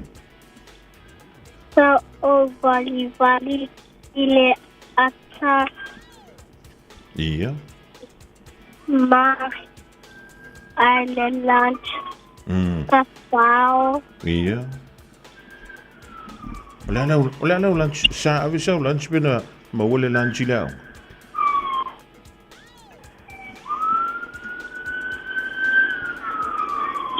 Lunch. La ave lau lunch sole. Wala me sa ye tono lau lunch. Ole seaweed male pie male pancake. Ai shot. Male apple. Ole mo kwa ke le au lau lunch. Pie. Okay, se mane. O ina fa yellow lunch ali me kai. Nena. Malo o shot jalo fai si o nena. Ja, lele. Ja fai lo nena fa tele a fai lunch. Ali me kai. Okay. Ja, lele. E te taui loa le ingo le ministawa o ngā ani usila. Wha mole mole. Erika. O hai? Erika. Ia, o e longa whai. Stanford. Ia, lele. Wha te lele wala au mai ante o Erika. Wala o mea kanai whai. E ni au mea o ngai whai nele fiafi. Joy. Wow, mea o ngana la whai. I don't to see. I tau tusi. Ia, lele. Ia whaaftai lo nana mo le tape nei no lau lunch. Ia, misele, sosoni atu o iau mea onga. Yo, Ia, okay. whaaftai te lele wala o mele nei. E whawhi leo tu longon tono le tātou. Sei, welo. Buffet time. Ia, alo whaantu manu ia le nei e whawhi. Ia, ia le da. Whaaftai te lele tātou ole. Ia, me kairi. Ia, o ia lea. Lena maua me ile tani o le tātou sili. O le suafa po le ngō le minista o a onga New Zealand o le tamaitai a Honourable Erika Stanford. Lele, o le wan choice fuluiva, ma la whamedu jau na tāle o le tu la e wha. E tā fo le whaana au dātu leo tala mai Australia, ma tōru ngantu e ale polo kala medeu silva tali mole whaanau. Just think a minute.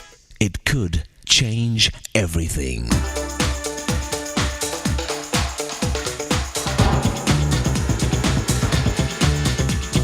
Think a minute. Former Prime Minister of England, Winston Churchill, became so famous for his speeches that he's been called the greatest speaker of the century. He was also famous for his quick wit. Yet amazingly, he was not a natural gifted speaker. In fact, earlier in Churchill's life, he had such a bad speech problem that people made fun of the way he talked. Do you know how Churchill changed? to become the greatest speaker of the 20th century? He studied and wrote his speeches word for word on paper, and then practiced them countless hours in front of a mirror. He worked at saying each word just the right way, with just the right facial expressions. He also practiced pausing and pretending to struggle to find the right word, although he knew exactly what he was going to say. So even though Winston Churchill was not a naturally good speaker, he disciplined and trained himself to become a great one. You and I can never succeed in life without discipline and hard work. It takes sweat to succeed in our job and career, in school, in sports, in our marriage and family. You see, even if you're born into a rich family or with an intelligent mind and natural talents, you still have to work hard to reach your potential and truly succeed. We still need to get the best education and training we can, as well as to practice and improve our skills. Most importantly, it takes daily discipline to develop the heart and character we want to have. We have to learn to control and change our attitudes, our thinking, and our way of doing things every day. It's not natural or easy for us to quickly forgive someone who hurts us. It's not natural or easy to always be honest, no matter what we can get away with or how much it costs us. So we need help. And today, you can start by asking Jesus to take control of your heart and character. Remember, God will do for you what you cannot do for yourself, but He will not do for you what you can do. So with His power and help, plus your work and sweat, you can start making the changes you need for your success. Just think a minute. If you'd like a free CD,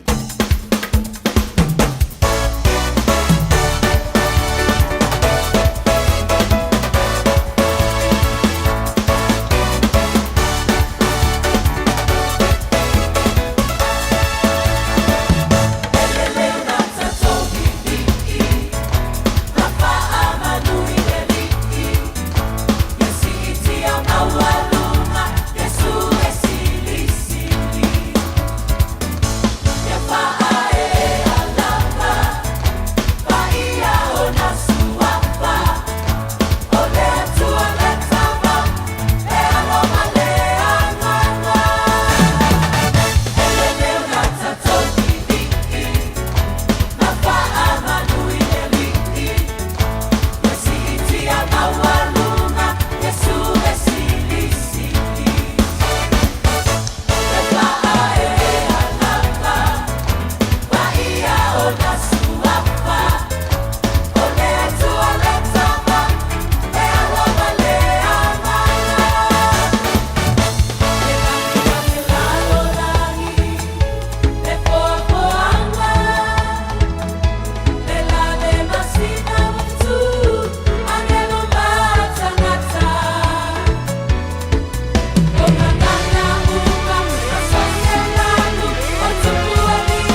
Fofogamua now hallelujah worship team le fo I vainga le fiafi ma le pese o whaingoina o le Yahweh loa e tawalanga tuai le polokala le fa o le think a minute le fo I vainga le fiafi o tawalanga tui na ma le polokala me ale fa na o whaingoina o le polokala me ofisili matani pe ona langolongo ina malo sile for keke o le Fina's Delight se mo I keke o aso fa na fa I piponga ma so se fa moi lava na o lo wanu lava I lunga o le Facebook ta I lalo le upu Fina's Delights PHINAS Delights o le ibo wai leo le at o le ma wanta isi o le tautobla nanga le tātou whalake dale tāpiraina le whailonga mo le whanau whaile sei I le Aoauli a tai au I le taulungaina fo le tātou polokalame o Sicily Matali ia te telema tua I le whaaproina o le telefoni fo ia whaangaina o le cred wala o me ele whanau I le mātou polokalame le nei a Aoauli te waiti wa ia au tō mea o ngai whai lewa toi sulu mai le la ia o te leilopo o malu fafo ia po le dai vela ia mea o ngai whai ia ona e moe eina ia lea ia umana whai le lotu nani le fiafi ia umana whai le tō mea ai ia whau te tele mātua mo le sosoni fo ina i ala mawhanau ai tamaiti alof te lean tu mo tōmanu ia le fiafi soifua. Wa mawhai ona awina atu le polokalame a le Aoauli ma Fofogamua ona o le lango malosi a le Galaxy Childcare vili mai loa le o lua tasi o valutolu lua fitu lua iwa fitu e risitala aila walo. O lewa se anto le tātou taimi Samoa I le toi iwa malafa midu tona tale o le tula e fa. E wap te tele mo le tātou maafutanga e pi o da sasa wa I le Aoauli ana le lai. Telefon mai a utanga vaia. E po ngala malabanda tipi a utanga vaia. E wala vile rongo puyali e o lo utupa ia ma lo utupa malusi o lia mai le rivaenga o le fiafi. La sa ngana e wale talafeunga I la mai tumai. E po tolawa le tautai e le taimi sasi e la na ai. Ya te tento le tualo tau soifo ma le bantu ola tai au. Pino I lunga pe hanga ngalo le ea. Telefon mai Australia pe an telefa ma ya Miriama la to pobare. So yele de foi le fionga ya pestali anto severe. So you le July fitu. So lunga le to on radio Samoa le fia na nei. Le fionga ile mo to langi po sunga le wa o ya tai. Alo fantu vai tanto fuala an. Male penisula mai tai tu pito ia pia si o utaulanga manaya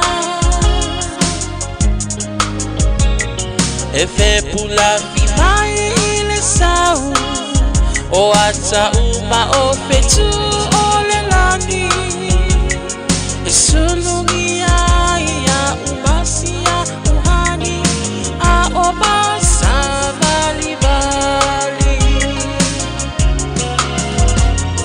le pasina se Yesu solo ia Samoa no uatulu se ifai mafia fianga ie mama atene matama olo sisi vai mapepese matata la tulele a oma de ilano ole ni na o basia ukele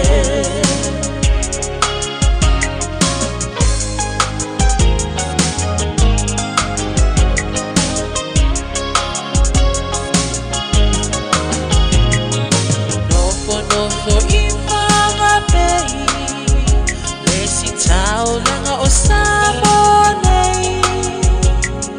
mana tua pea o polo o le ingole o su o moto ele mafai namba o nangalo le tape mali o mai singano lo no ai tine matama yunga lona awala lau papa le pasina se Yesu solo ia Samoa no uatulu se ifai mafia fianga matama Olo o sisiva ai ma pepese